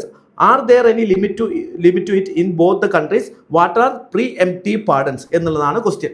So ഈ ക്വസ്റ്റ്യൻ ചോദിക്കാനുള്ള മേജർ ആയുള്ള ഒരു കോണ്ടെക്സ്റ്റ് പറയുകയാണെന്നുണ്ടെങ്കിൽ, US നോക്കുകയാണെന്നുണ്ടെങ്കിൽ ഇപ്പം ബൈഡൻ എന്ത് ചെയ്തിട്ടുണ്ട്, ബൈഡന്റെ മോനെ പാർഡനിങ് കൊടുക്കുന്നു. അതുപോലെ ട്രംപിന്റെ കുടുംബക്കാരെയൊക്കെ എന്ത് ചെയ്യാൻ നോക്കിയിട്ടുണ്ട്, പാർഡൻ ചെയ്യാൻ വേണ്ടി നോക്കിയിട്ടുണ്ട്. So there are various criticism with respect to pardoning power of president as well as in the pardoning power of US president. അപ്പൊ ഇന്ത്യയിൽ തന്നെ നോക്കുകയാണെന്നുണ്ടെങ്കിൽ തമിഴ്നാടിന്റെ കേസസ് ഒക്കെ ആയി ബന്ധപ്പെട്ടിട്ടും അതുപോലെ വേരിയസ് ഗവർണറിന് പാഠം കൊടുക്കാൻ പറ്റുമോ എന്നൊക്കെ പറഞ്ഞിട്ട് ഒരുപാട് കേസസ് എന്ത് ചെയ്യുന്നുണ്ട്, കഴിഞ്ഞ ഒരു 3-4 വർഷമായിട്ട് ന്യൂസിലുണ്ട്. സോ അതിന്റെ ബേസ് ചെയ്ത് വരുന്ന ഒരു ക്വസ്റ്റ്യൻ ആണ്. അപ്പോൾ പാർഡനിങ് പവർ ഓഫ് ദ പ്രസിഡന്റിനെ വെച്ച് നമുക്ക് ഇൻട്രൊഡക്ഷൻ കൊടുക്കുന്ന സമയത്ത് നമുക്ക് എന്ത് ചെയ്യാം, ഡയറക്റ്റ് ആർട്ടിക്കിൾ തന്നെ കോട്ട് ചെയ്യാം. So president of India under article 72 of the constitution empowered to grant pardon, reprieves and respite, remission എന്ത് ചെയ്യാൻ പറ്റും, പണിഷ്മെന്റ് കൊടുക്കാൻ പറ്റും എന്നുള്ളതാണ്. US പ്രസിഡന്റിനും എന്ത് ചെയ്യുന്നുണ്ട്, കോൺസ്റ്റിറ്റ്യൂഷനിൽ തന്നെ ഈ ഒരു പർട്ടിക്കുലർ പവർ ഡിറൈവ് ചെയ്യുന്നുണ്ട്. പക്ഷേ ഇവിടെ ചിലപ്പോൾ നിങ്ങൾക്ക് ആർട്ടിക്കിൾ മെൻഷൻ ചെയ്യാൻ ആ സമയത്ത് അറിയണമെന്നില്ല. Article 72 you might be knowing, because നമ്മൾ എന്തായാലും പ്രിലിംസിനൊക്കെ നിങ്ങൾ പഠിച്ചിട്ടുണ്ടാവും. സോ US പ്രസിഡന്റിനെ സംബന്ധിച്ചോളം under article 2 of the constitution 2 and section 2 clause 1 എന്ത് ചെയ്യുന്നുണ്ട്, president can grant pardoning power എന്നുള്ളതാണ്. First part of the question പോവുകയാണെന്നുണ്ടെങ്കിൽ comparison of pardoning power of Indian president as well as comparison of pardoning power with US president ആണ് നമ്മളിവിടെ ചെയ്യുന്നത്. ഇതിന്റെ scope നമ്മൾ നോക്കുകയാണെങ്കിൽ പവർ ടു എക്സ്റ്റെൻഡ്, ഇത് pardoning പവറിന്റെ സ്കോപ്പാണ്. Power to extend not only for union but also the state crimes. Indian president എന്ത് ചെയ്യാം, ബോത്ത് യൂണിയൻ ലോയിലുള്ളതും അല്ലെങ്കിൽ സ്റ്റേറ്റ് ലോയിലുള്ള കേസസിലും പാർഡൻ കൊടുക്കാൻ പറ്റും. പക്ഷേ നമുക്കറിയാം US എന്ന് പറയുന്നത് എന്താണ്, ഒരു ഫെഡറൽ സ്റ്റേറ്റ് ആണ്, കംപ്ലീറ്റ്ലി ഫെഡറൽ സ്റ്റേറ്റ് ആണ്. അതുകൊണ്ട് പ്രസിഡന്റിന്റെ പവർ ഇൻ US എന്ന് പറയുന്നത് ലിമിറ്റഡ് ആണ് കമ്പയർ ടു ഇന്ത്യൻ പ്രസിഡന്റ്. അവിടെ ഫെഡറൽ ലോയിൽ നിന്ന് വരുന്ന ക്രൈംസിന് മാത്രമേ എന്ത് ചെയ്യാൻ പറ്റുള്ളൂ, US പ്രസിഡന്റിന് പാർഡൻ കൊടുക്കാൻ പറ്റുന്നുള്ളൂ. എന്ത് ചെയ്യാൻ പറ്റില്ല, സ്റ്റേറ്റ് ക്രൈംസിന് എന്ത് ചെയ്യാൻ പറ്റില്ല, അല്ലെങ്കിൽ സ്റ്റേറ്റ് ലോയിലുള്ള ക്രൈംസിന് പാർഡൻ കൊടുക്കാൻ പറ്റില്ല എന്നുള്ളതാണ്. ഡെത്ത് പെനാൽറ്റിന്റെ കാര്യം നോക്കുകയാണെങ്കിൽ പ്രസിഡന്റിന് എന്ത് ചെയ്യാൻ പറ്റും, സ്റ്റേറ്റ് ലോയിലുള്ളതിലും അതേപോലെ തന്നെ സെൻട്രൽ ലോയിലുള്ള സ്റ്റേറ്റ് ലോയും യൂണിയൻ ലോയിന്റെയും കേസിൽ വരുന്ന കേസസിന് എന്ത് ചെയ്യാൻ പറ്റും, ഡെത്ത് പെനാൽറ്റി പാർഡനിങ് കൊടുക്കാൻ പറ്റും. US പ്രസിഡന്റ് എന്ത് ചെയ്യാൻ പറ്റുള്ളൂ, ഫെഡറൽ ഡെത്ത് സെന്റൻസിന് മാത്രമേ ചെയ്യാൻ പറ്റുള്ളൂ. സ്റ്റേറ്റ് ഡെത്ത് സെന്റൻസ് ചെയ്യുന്നത് സ്റ്റേറ്റിന്റെ ഗവർണേഴ്സ് ആണ് എന്നുള്ളതാണ്. റോൾ ഓഫ് എക്സിക്യൂട്ടീവ് നോക്കുകയാണെങ്കിൽ president act on the advice of the council of ministers. Recent supreme കോടതി ജഡ്ജ്മെന്റ് ആണ്. റീസെന്റ് സുപ്രീം കോടതി ജഡ്ജ്മെന്റിൽ സുപ്രീം കോടതി പറഞ്ഞത് ഈവൻ പാർഡനിങ് പവർ കൺസിഡർ ചെയ്യുന്ന സമയത്ത് the president should act on the council of മിനിസ്റ്റേഴ്സിന്റെ അഡ്വൈസ് എടുക്കണം എന്ന് തന്നെ സുപ്രീം കോടതി അത് വ്യക്തമാക്കിയിട്ടുണ്ട്. പക്ഷെ ഇവിടെ എന്ത് ചെയ്യാൻ പറ്റും, ഇവിടെ ദർ ഈസ് എ സെപ്പറേഷൻ ഉണ്ട് കംപ്ലീറ്റ്ലി. അതുകൊണ്ട് തന്നെ പ്രസിഡന്റ് എന്ത് ചെയ്യാൻ പറ്റും, can act on his or her own ഡിസ്ക്രിഷനിൽ തന്നെ പ്രസിഡന്റ് ചെയ്യാൻ പറ്റും, അഡ്വൈസ് എടുക്കണമെന്നില്ല. ജുഡീഷ്യൽ റിവ്യൂയുടെ സ്കോപ്പ് നോക്കുകയാണെന്നുണ്ടെങ്കിൽ ഇന്ത്യയിൽ പ്രസിഡന്റ് പാർഡനിങ് പവർ കൊടുക്കുന്നതിന് ജുഡീഷ്യൽ റിവ്യൂ വളരെ ലിമിറ്റഡ് ആണ് കമ്പയർ ടു US. കാരണം US എന്ത് ചെയ്യാൻ പറ്റും, court can review pardons in the cases of suspected corruption or abuse of power ഉണ്ടോ എന്നുള്ളത് എന്ത് ചെയ്യാൻ പറ്റും, ചെക്ക് ചെയ്യാൻ പറ്റും. പക്ഷേ ഇന്ത്യയിൽ എന്താണ്, കുറച്ചുകൂടി ലിമിറ്റഡ് ആണ്. Court can examine the process but generally not the decision itself. Court എന്ത് ചെയ്യാറില്ല, പൊതുവെ പാർഡൻ ചെയ്തതിനകത്ത് മാലിഫൈഡ് ഇൻട്രസ്റ്റ് ഉണ്ടോ എന്നുള്ളത് ജസ്റ്റ് മാത്രമേ ചെക്ക് ചെയ്യുള്ളൂ, അല്ലെങ്കിൽ ആ പ്രോസസ്സ് കറക്റ്റ് ആണോ എന്ന് മാത്രമേ നോക്കുള്ളൂ. അതിനകത്ത് എന്തിനാണ് ചെയ്തു എന്നുള്ളതിന് ഫൈനലി എന്ത് ചെയ്യാൻ പറ്റില്ല, കോർട്ട് പൊതുവെ ചെയ്യാറില്ല എന്നുള്ളതാണ്. ഇനി പ്രീഎംപ്റ്റീവ് പാർഡൻസ് എന്തുണ്ട്, pardon cannot be given before the conviction. So preemptive pardons are not allowed in India, പക്ഷേ this is possible in US എന്നുള്ളതാണ് one of the important aspect. So can be given before the conviction എന്നുള്ളതാണ്. ഇനി similarities നോക്കുകയാണ്, ഇതാണ് differences നമ്മൾ പറഞ്ഞു. ഇനി compare ചെയ്യുമ്പോൾ നമ്മൾ എന്തുകൂടി എഴുതണം, സിമിലാരിറ്റീസ് കൂടി എഴുതണം. എന്തൊക്കെ സിമിലാരിറ്റീസ് ആണ് നമുക്ക് പാർഡനിങ് പവർ ഓഫ് പ്രസിഡന്റും അതുപോലെ തന്നെ പാർഡനിങ് പവർ ഓഫ് ഇന്ത്യൻ പ്രസിഡന്റും US പ്രസിഡന്റും തമ്മിലുള്ള നോക്കാം. സിമിലാരിറ്റീസ് നോക്കുകയാണെങ്കിൽ പ്രസിഡന്റ് ഓഫ് ഇന്ത്യ രണ്ടുപേരും എന്താണ്, കോൺസ്റ്റിറ്റ്യൂഷനിൽ തന്നെയാണ് ഇന്ത്യയിലും US-ലും പവർ ഡിറൈവ് ചെയ്യുന്നത് പാർഡനിന്റെ. So it is a constitutionally given power to president എന്ന് നമുക്ക് പറയാൻ പറ്റും. ഇന്ത്യയിൽ neither the Indian parliament nor the US congress can restrict the president constitutional power of pardon. രണ്ടുപേർക്കും ഇവിടെ എന്ത് ചെയ്യാൻ പറ്റില്ല, ഇവിടെ പാർലമെന്റ് റെസ്ട്രിക്ഷൻസിനെ പറ്റി ഒന്നും പറയുന്നില്ല. In the both system pardon apply only to criminal offences not to civil cases or impeachment producers. രണ്ടിനും എന്ത് മാത്രമേ പറ്റുള്ളൂ, ക്രിമിനൽ കേസസിന് മാത്രമേ പാർഡനിങ് കൊടുക്കാൻ പറ്റുള്ളൂ, സിവിൽ കേസസിന്റെ കാര്യം പറയാൻ പറ്റുന്നില്ല. ഇനി നമ്മൾ ലിമിറ്റേഷൻസ് നോക്കുകയാണെന്നുണ്ടെങ്കിൽ രണ്ടുപേർക്കും ലിമിറ്റേഷൻ ഉണ്ട്. US-ലെ മേജർ ലിമിറ്റേഷൻസ് നോക്കുകയാണെങ്കിൽ president can pardon offences under federal law only, പക്ഷെ not under the state law. ഇനി no pardon can be exercise in the impeachment cases. Impeachment കേസസിൽ പാർഡനിങ് ഇല്ല. Apply only to criminal liability not for civil liability, we already discussed. And though legally wide ആണെന്നുണ്ടെങ്കിലും frequent controversials ഉള്ളത് കൊണ്ട് തന്നെ ഇത് എന്ത് ചെയ്യാം, ജുഡീഷ്യൽ സ്ക്രൂട്ടനി അതുപോലെ തന്നെ കോൺഗ്രസ് സ്ക്രൂട്ടനി ഒക്കെ എന്ത് ചെയ്യുന്നുണ്ട്, അട്രാക്ട് ചെയ്യുന്നുണ്ട് എന്നുള്ളതാണ്. റീസെന്റ് ട്രംപിന്റെ കേസ്, ബൈഡന്റെ കേസ് ഒക്കെ എന്ത് ചെയ്യുന്നു, കോൺഗ്രസ് സ്ക്രൂട്ടനിയിൽ പോയിട്ടുണ്ടായിരുന്നു. ഇനി ഇന്ത്യയുടെ പ്രസിഡന്റിന്റെ ലിമിറ്റേഷൻ നോക്കുകയാണെങ്കിൽ President should be bound by the aid and advice of the Council of Ministers. US President അങ്ങനത്തെ ഒരു ലിമിറ്റേഷൻ ഇല്ല. And it is cannot be used to question or nullify the judicial findings. ഇതിന് എന്ത് ചെയ്യണം, ഇതൊരു continuation of judicial process ആയിട്ടല്ല ഇന്ത്യയിലെ pardoning power work ചെയ്യുന്നത്. ആ പകരം എന്താണ്, president can look as A fresh ആയിട്ടുള്ള ലുക്ക് എന്ത് ചെയ്യാൻ പറ്റും, ആ ഒരു കേസിൽ കൊടുക്കാൻ പറ്റും. ആൻഡ് പ്രസിഡന്റ് പ്രൊസീജിയർ ചെയ്യാൻ പറ്റും. And only mitigate the or remits the punishment ആയിരിക്കും. ആൻഡ് ദിസ് ഈസ് ഓൾസോ പ്രസിഡന്റിന്റെ കാര്യത്തിലും എന്താണ്, സബ്ജക്ട് ടു ജുഡീഷ്യൽ റിവ്യൂ ഉണ്ട്. And pardon does not remove the conviction. Both the conviction and pardon remain the individual criminal record. Conviction എന്തുണ്ടാവും, അവിടെ തന്നെ ഉണ്ടാവും. ഇനി അവസാനത്തെ ക്വസ്റ്റ്യൻ പറഞ്ഞത് വാട്ട് ആർ പ്രിവെന്റീവ് പാർഡൻ എന്നുള്ളൊരു ചോദ്യം കൂടി ഉണ്ട്. സോ പ്രീ എംപ്റ്റീവ് പാർഡൻ എന്താണെന്നുള്ളത് എഴുതണം. എന്താണ് പ്രീ എംപ്റ്റീവ് പാർഡൻ? പ്രീ എംപ്റ്റീവ് പാർഡൻ ഇന്ത്യയിൽ അഡോൾഡ് അല്ല.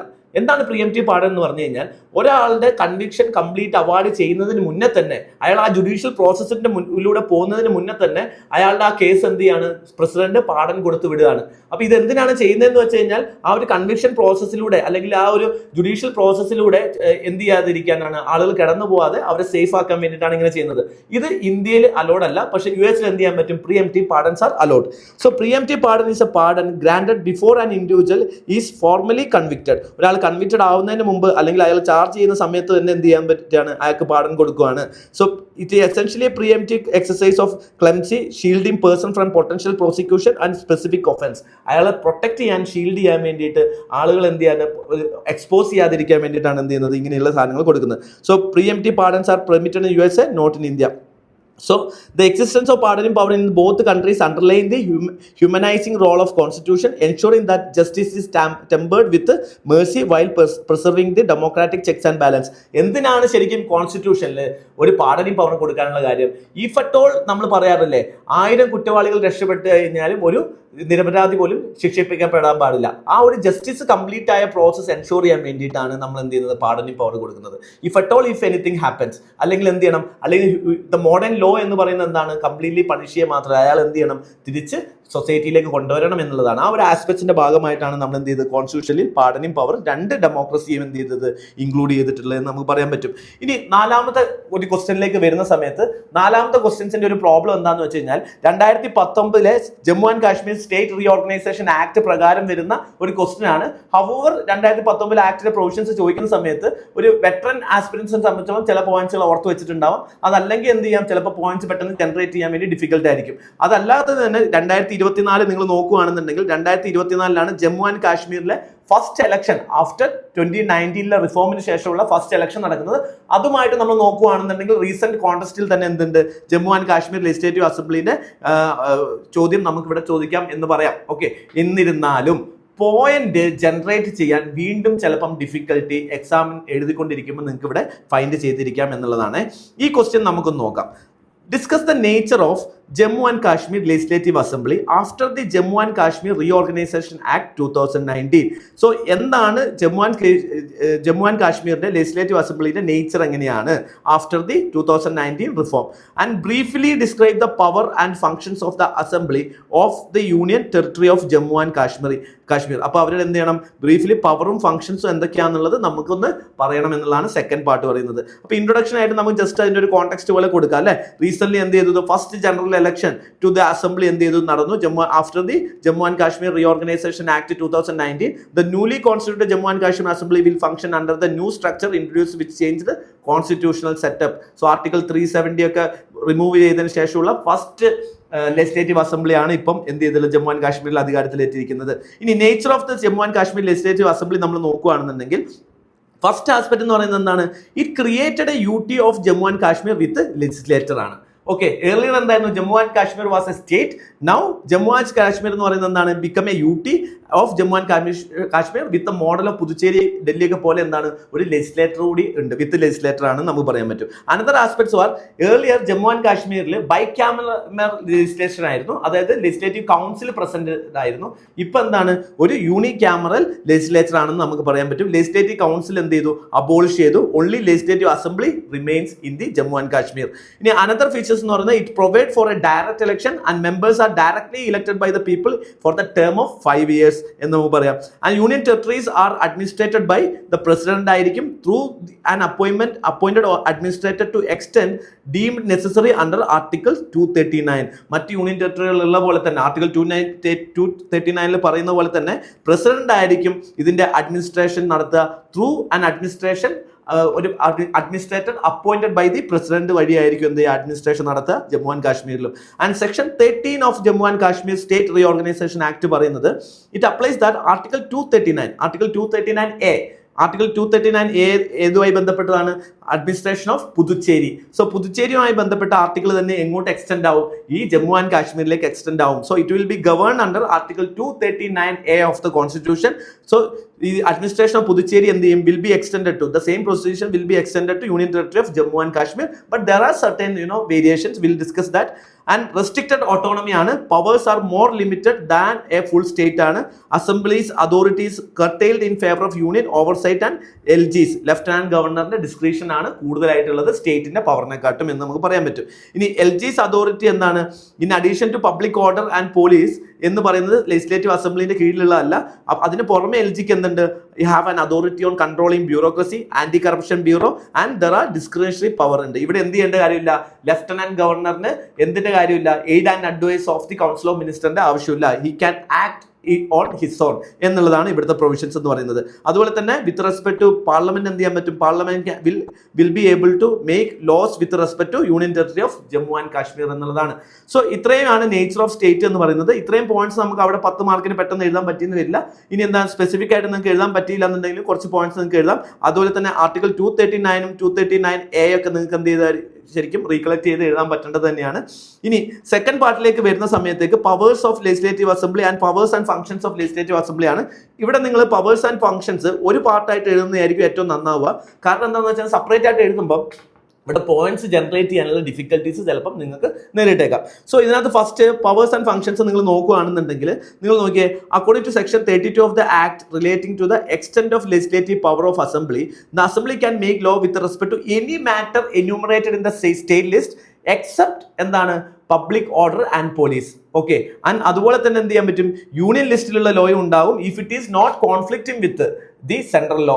അപ്പം ഈ ലോയിൽ എന്ത് ചെയ്യാൻ പറ്റും, നമുക്ക് ലോയുമായിട്ട് മേക്ക് ചെയ്യാം. അതാണ് ജമ്മു ആൻഡ് കാശ്മീർ ലെജിസ്ലേറ്റീവ് അസംബ്ലിയുടെ പവർ എന്ന് പറയുന്നത്. It can make laws with regard to state subject as well as union subject, union list with respect to as well as the concurrent list with respect to the union territory. So state ലിസ്റ്റിലും ഉണ്ടാക്കാം, concurrent ലിസ്റ്റിലും ഉണ്ടാക്കാം. നേരത്തെ union list പറഞ്ഞത് state ലിസ്റ്റിലും ഉണ്ടാക്കാം, concurrent ലിസ്റ്റിലും ഉണ്ടാക്കാം. കൺകറന്റ് ലിസ്റ്റിൽ എന്താണ് വിത്ത് റെസ്പെക്ട് യൂണിയൻ ടെറിട്ടറിന്റെ പ്രൊവിഷൻസ് ഉള്ള ഭാഗങ്ങളിൽ നമുക്ക് എന്ത് ചെയ്യാൻ പറ്റും, Jammu and Kashmir state legislative അസംബ്ലിക്കും ലോ ഉണ്ടാക്കാൻ പറ്റും.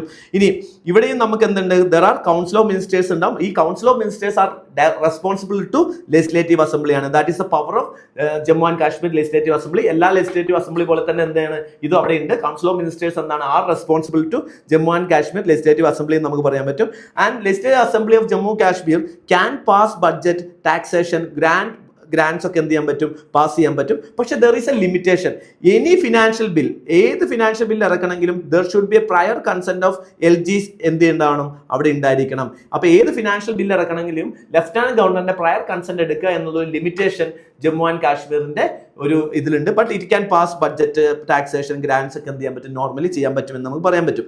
See assembly control public spending, appropriation ബില്ലൊക്കെ എന്ത് ചെയ്യാൻ പറ്റും. എഗെയിൻ അവിടെയും ലിമിറ്റേഷൻ ഉണ്ട്. എന്താണ്, LGന്റെ അപ്രൂവൽ, പ്രയർ അപ്രൂവൽ, ഡിസ്ക്രിപ്ഷൻ അവിടെ ഉണ്ട്. ഇനി represents people aspiration can pass motions pass ചെയ്യാൻ പറ്റും, ക്വസ്റ്റ്യൻസ് ചോദിക്കാൻ പറ്റും, ഡിസ്കസ് പബ്ലിക് ഇഷ്യൂസ് ഒക്കെ ചെയ്യാൻ പറ്റും. And assembly also provide a reservation of seat for scheduled caste and scheduled tribes if it is not well represented.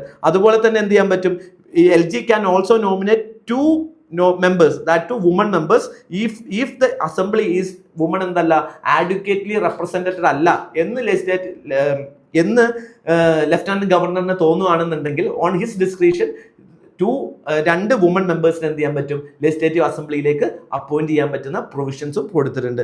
And judicial oversight എന്താണ്, limited ആണ്. കോർട്ടിന് എന്ത് ചെയ്യാൻ പറ്റില്ല, പ്രൊസീഡിങ്സിൽ എന്ത് ചെയ്യാൻ പറ്റില്ല, എൻക്വയറി ചെയ്യാൻ പറ്റില്ല. ഇനി എന്തൊക്കെയാണ് ഇതിന്റെ ലിമിറ്റേഷൻസ് നോക്കുകയാണെന്നുണ്ടെങ്കിൽ, അസംബ്ലിക്കുള്ള ലിമിറ്റേഷൻ നോക്കുകയാണെന്നുണ്ടെങ്കിൽ, it cannot make laws on any matter relating to public order and police. അതുപോലെ തന്നെ enumerator in the ലിസ്റ്റിലൂടെ എന്താണ്, കൺകറന്റ് ലിസ്റ്റിൽ കോൺഫ്ലിക്റ്റ് വരുന്ന ഭാഗങ്ങൾ എന്ത് ചെയ്യാൻ പറ്റില്ല, ലോ ഇനാക്ട് ചെയ്യാൻ പറ്റില്ല. അതുപോലെ തന്നെ according to section 36 relating to financial bill and reorganisation act പ്രകാരം ഏത് ഫിനാൻഷ്യൽ ബില്ല് ഇറക്കണം എന്നുണ്ടെങ്കിലും എന്ത് ചെയ്യണം, ലെഫ്റ്റനന്റ് ഗവർണറിന്റെ റെക്കമെൻഡേഷൻ ആവശ്യമാണ്. അതുപോലെ ബ്യൂറോക്രസി ആൻഡ് ആന്റി കറപ്ഷൻ എന്താ ആരുടെ അണ്ടറിലാണ്, ലെഫ്റ്റനന്റ് ഗവർണറിന്റെ അണ്ടറിലാണ്. So that will again lead to inefficient administration. അതുപോലെ തന്നെ there are chances of conflict between, as in the case of Delhi we have seen that there is always a conflict between Lieutenant Governor of Delhi as well as the Council of Ministers. So elected executive-ഉം അതുപോലെ permanent എക്സിക്യൂട്ടീവും തമ്മിലുള്ള കോൺഫ്ലിക്റ്റിനുള്ള chances Jammu and കാശ്മീരിലും നമുക്ക് തള്ളിക്കളയാൻ പറ്റില്ല, അതൊരു ലിമിറ്റേഷൻ ആണ്. And LG has a discretionary power and can act independently in areas outside the assembly ജൂറിഡിക്ഷനിൽ ചെയ്യാൻ പറ്റും എന്നുള്ളതാണ്. പക്ഷെ നമുക്ക് ഇതിന്റെ കൺക്ലൂഷനിലേക്ക് വരുമ്പോൾ എന്ത് ചെയ്യാൻ പറ്റും, compare to other union territory അല്ലെങ്കിൽ ഡൽഹി, പുതുച്ചേരി ഒക്കെ നോക്കുകയാണെങ്കിൽ Jammu and Kashmir legislative assembly power enjoy ചെയ്യുന്നത് ലിമിറ്റഡ് പവർ ആണെന്ന് തന്നെ പറയേണ്ടി വരും. പക്ഷെ however why we are doing this on the ground of that national security, importance of national security and public order, and because the state is more prone to attack from the state and non-state actors, അതുപോലെ തന്നെ external actors ന്റെ attack prawn ആയതുകൊണ്ട് തന്നെ public safety and national സെക്യൂരിറ്റിക്ക് എന്ത് ചെയ്യണം, നമുക്ക് importance കൊടുക്കണം. however in the long time നമുക്ക് എന്ത് ചെയ്യണം, to strengthen the democratic principle we can ensure that more devolution of power to the state legislative assembly to achieve the true sense of democracy in Jammu and Kashmir എന്ന് പറഞ്ഞിട്ട് നിങ്ങൾക്ക് എന്ത് ചെയ്യാം, ഈ particular ക്വസ്റ്റ്യൻസിന് conclusion കൊടുക്കാവുന്നതാണ്. ഇനി നിങ്ങൾ നോക്കുകയാണെന്നുണ്ടെങ്കിൽ 5ാമത്തെ ക്വസ്റ്റ്യൻ ആണ്. സോ 10 മാർക്കിൽ വന്നിട്ടുള്ള ലാസ്റ്റ് ക്വസ്റ്റ്യൻ ആണ്. അറ്റോർണി ജനറലിന്റെ ക്വസ്റ്റ്യൻ ആണ്. അറ്റോർണി ജനറലിന്റെ ക്വസ്റ്റ്യൻസും അഗെയിൻ ഇറ്റ് ഈസ് അൻ എക്സ്പെക്ടഡ് ക്വസ്റ്റ്യൻ ആണ്, കുറച്ചുകൂടി കമ്പാരിറ്റീവ്ലി ഈസി ആയിരുന്നു നമുക്ക് പറയാൻ പറ്റും. സോ അറ്റോർണി ജനറലിന്റെ ക്വസ്റ്റ്യനിലേക്ക് വരുന്ന സമയത്ത്, attorney general of India plays a crucial role in guiding the legal framework of the union government and ensuring sound governance through legal counsel. Discuss his responsibilities, right, limitation in this regard എന്നുള്ളതാണ്. So attorney general എന്ത് ചെയ്യുന്നുണ്ട്, ഒരു crucial role പറയുന്നുണ്ട് legal framework കൊടുക്കാൻ വേണ്ടി union ഗവൺമെന്റിന്റെ sound ഗവർണൻസിന്. ഈ ഒരു കോണ്ടസ്റ്റിൽ നിങ്ങൾ എന്ത് ചെയ്യണം, ഇദ്ദേഹത്തിന്റെ റെസ്പോൺസിബിലിറ്റീസ്, റൈറ്റ് ആൻഡ് ലിമിറ്റേഷൻസ് കുറച്ചുകൂടി ഡയറക്റ്റ് ക്വസ്റ്റൻസ് ആണ്. If you have the content നിങ്ങൾക്ക് എന്ത് ചെയ്യാൻ പറ്റും, ഡയറക്റ്റ് തന്നെ കോൺസ്റ്റിറ്റ്യൂഷൻ ആർട്ടിക്കിൾ കോട്ട് ചെയ്ത് തന്നെ എഴുതാൻ പറ്റുന്ന ഒരു ക്വസ്റ്റൻ ആണ്. ഇനി അതല്ലെങ്കിൽ പോയിന്റ് ജനറേറ്റ് ചെയ്യാൻ കമ്പാരിറ്റീവ്ലി ഈസി ആയിട്ടുള്ള ഒരു ക്വസ്റ്റൻ ആയിട്ട് തന്നെ നമുക്കിത് പറയാൻ പറ്റും. ബാക്കിയുള്ള ക്വസ്റ്റൻസിനെ കമ്പയർ ചെയ്യുമ്പോൾ പോയിന്റ് കുറച്ചുകൂടി ഈസി ആയിട്ട് നിങ്ങൾക്ക് ജനറേറ്റ് ചെയ്യാൻ പറ്റും. ഇനി attorney general of India introduction നമുക്ക് പറയാം അല്ലെ, ഡയറക്റ്റ് തന്നെ എന്ത് കോട്ട് ചെയ്യാം, ആർട്ടിക്കിൾ 76 ഓഫ് ദ കോൺസ്റ്റിറ്റ്യൂഷൻ എന്ത് ചെയ്യുന്നുണ്ട്, providing the post of attorney general which is the highest judicial post അല്ലെങ്കിൽ ഹയസ്റ്റ് ലോ ഓഫീസർ എന്ന് പറഞ്ഞ് നമുക്ക് എന്ത് ചെയ്യാൻ പറ്റും, പറയാൻ പറ്റും. അപ്പോയിന്റഡ് ബൈ പ്രസിഡന്റ് ആണ്. And he will be act as the chief legal advisor of the government of India in all legal matters related to central government അല്ലെങ്കിൽ യൂണിയൻ ഓഫ് ഇന്ത്യ എന്ന് പറയാൻ പറ്റും. ഇനി what are the responsibilities, first aspect of the question ആണ്. Responsibilities എന്തൊക്കെയാണ്, ഒന്ന് chief adviser ആണ് നമുക്ക് പറയാൻ പറ്റും. It will advise president, union government, council of ministers on matters of ലീഗൽ മാറ്റേഴ്സിൽ എന്ത് ചെയ്യും, അഡ്വൈസസ് കൊടുക്കുന്നു. ഫോർ എക്സാമ്പിൾ എന്ത് ചെയ്യുന്നു, ഇപ്പോൾ ലേബർ കോഡിൽ അഡ്വൈസസ് കൊടുക്കുന്നു. Any cases with respect to government വരുന്നതിൽ attorney general will give advices. Okay, അതുപോലെ തന്നെ he also have responsible representation in courts. ഇന്ത്യയിലെ ഏത് കോർട്സിലും എന്ത് ചെയ്യാൻ പറ്റും, ഇദ്ദേഹത്തിന് റെപ്രസെന്റേറ്റ് ചെയ്യാൻ പറ്റും on the behalf of union government of ഇന്ത്യന്റെ ഭാഗമായിട്ട് എന്ത് ചെയ്യാൻ പറ്റും, സുപ്രീം കോടതിയിലും മറ്റു കോർട്ടുകളിലും ഏത് കോർട്ടിൽ വേണമെങ്കിലും റെപ്രസെന്റേറ്റ് ചെയ്യാം. And he is drafting the legal opinions. So he provide return opinion on on the question of president as well as the different government department and council of ministers. ഇനി legislative assistance കൊടുക്കുന്നുണ്ട്. ഒരു bill draft ചെയ്യുന്ന സമയത്തോ review ചെയ്യുന്ന സമയത്ത് അതുപോലെ തന്നെ bill scrutiny ചെയ്യുന്ന കമ്മിറ്റിയിലൊക്കെ he can assist okay and give his opinion എന്നുള്ളതാണ്. So drafting provision of electricity ബില്ലിലൊക്കെ അദ്ദേഹത്തിന്റെ ഒപ്പീനിയൻസ് കൊടുത്തിട്ടുണ്ട്. ഇനി റെഫറൻസ് ടു സുപ്രീം കോർട്ടാണ്. Attorney general can assist the president in seeking the presidential opinions ചോദിക്കുന്നു. അണ്ടർ ആർട്ടിക്കിൾ 143 എന്ത് ചെയ്യാം, പ്രസിഡന്റിന് ലീഗൽ ഒപ്പീനിയൻ സീക്ക് ചെയ്യാം. അപ്പോൾ അതിനകത്ത് എന്ത് ചെയ്യാം, പ്രസിഡന്റിനെ അസിസ്റ്റ് ചെയ്യുന്നത് അല്ലെങ്കിൽ സുപ്രീം കോടതിന് എന്ത് ചെയ്യുന്നു, അസിസ്റ്റ് ചെയ്യുന്ന ഒപ്പീനിയൻ ലീഗൽ ചെയ്യാൻ വേണ്ടിയിട്ട് പ്രസിഡന്റിന്റെ ഭാഗത്തുനിന്ന് നമുക്ക് അറ്റോർണി ജനറൽ ആണ് ചെയ്യേണ്ടത്.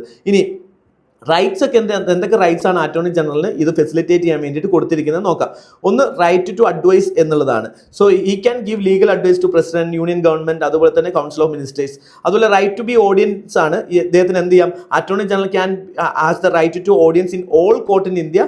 അതുപോലെ തന്നെ യൂണിയൻ ഗവൺമെന്റ് പാർട്ടി ആയിട്ടുള്ള എല്ലാ കോർട്ടിലും എന്ത് ചെയ്യാൻ പറ്റും, ഇദ്ദേഹത്തിന് അത് ഓഡിയൻസ് ആയിട്ട് ഇരിക്കാൻ പറ്റും. So this is given under article 76 close 1 of the constitution. അതുപോലെ തന്നെ പാർലമെന്ററി പാർട്ടിസിപ്പേഷൻ ഉണ്ട്.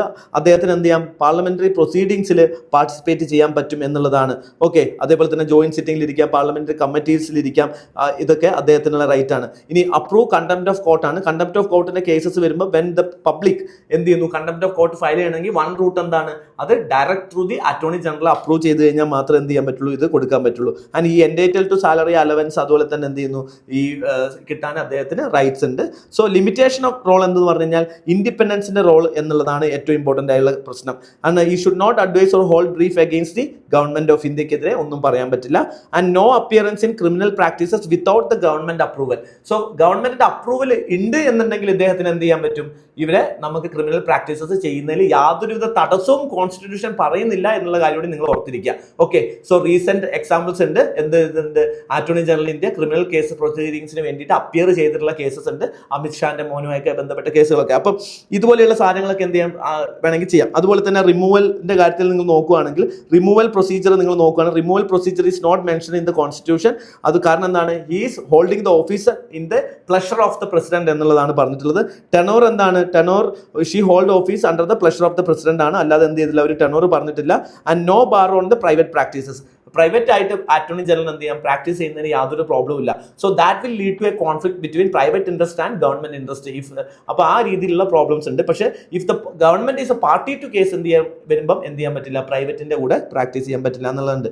ഇനി എന്തൊക്കെ വേ ഫോർവേഡ് ആയിട്ട് നമുക്ക് കൊടുക്കാം, we need to regularly review and assess the role of attorney general എന്ന് പറയാൻ പറ്റും, ഗിവിൻ ലീഗൽ അഡ്വൈസ് കൊടുക്കുന്നതിലൊക്കെ. ഇനി ട്രാൻസ്പെറൻസി ഇൻ അപ്പോയിന്റ്മെന്റിന്റെ കാര്യത്തിൽ നമുക്ക് എന്ത് ചെയ്യാം, clarifying the idea selection to maintain credibility, expertise. ഇപ്പോൾ ഓസ്ട്രേലിയയിൽ നോക്കുകയാണെങ്കിൽ attorney general must be qualified to be a lawyer with appointment based on the competence and ethical standards ഒക്കെ check ചെയ്തതിന് ശേഷമാണ് ചെയ്യുന്നത്.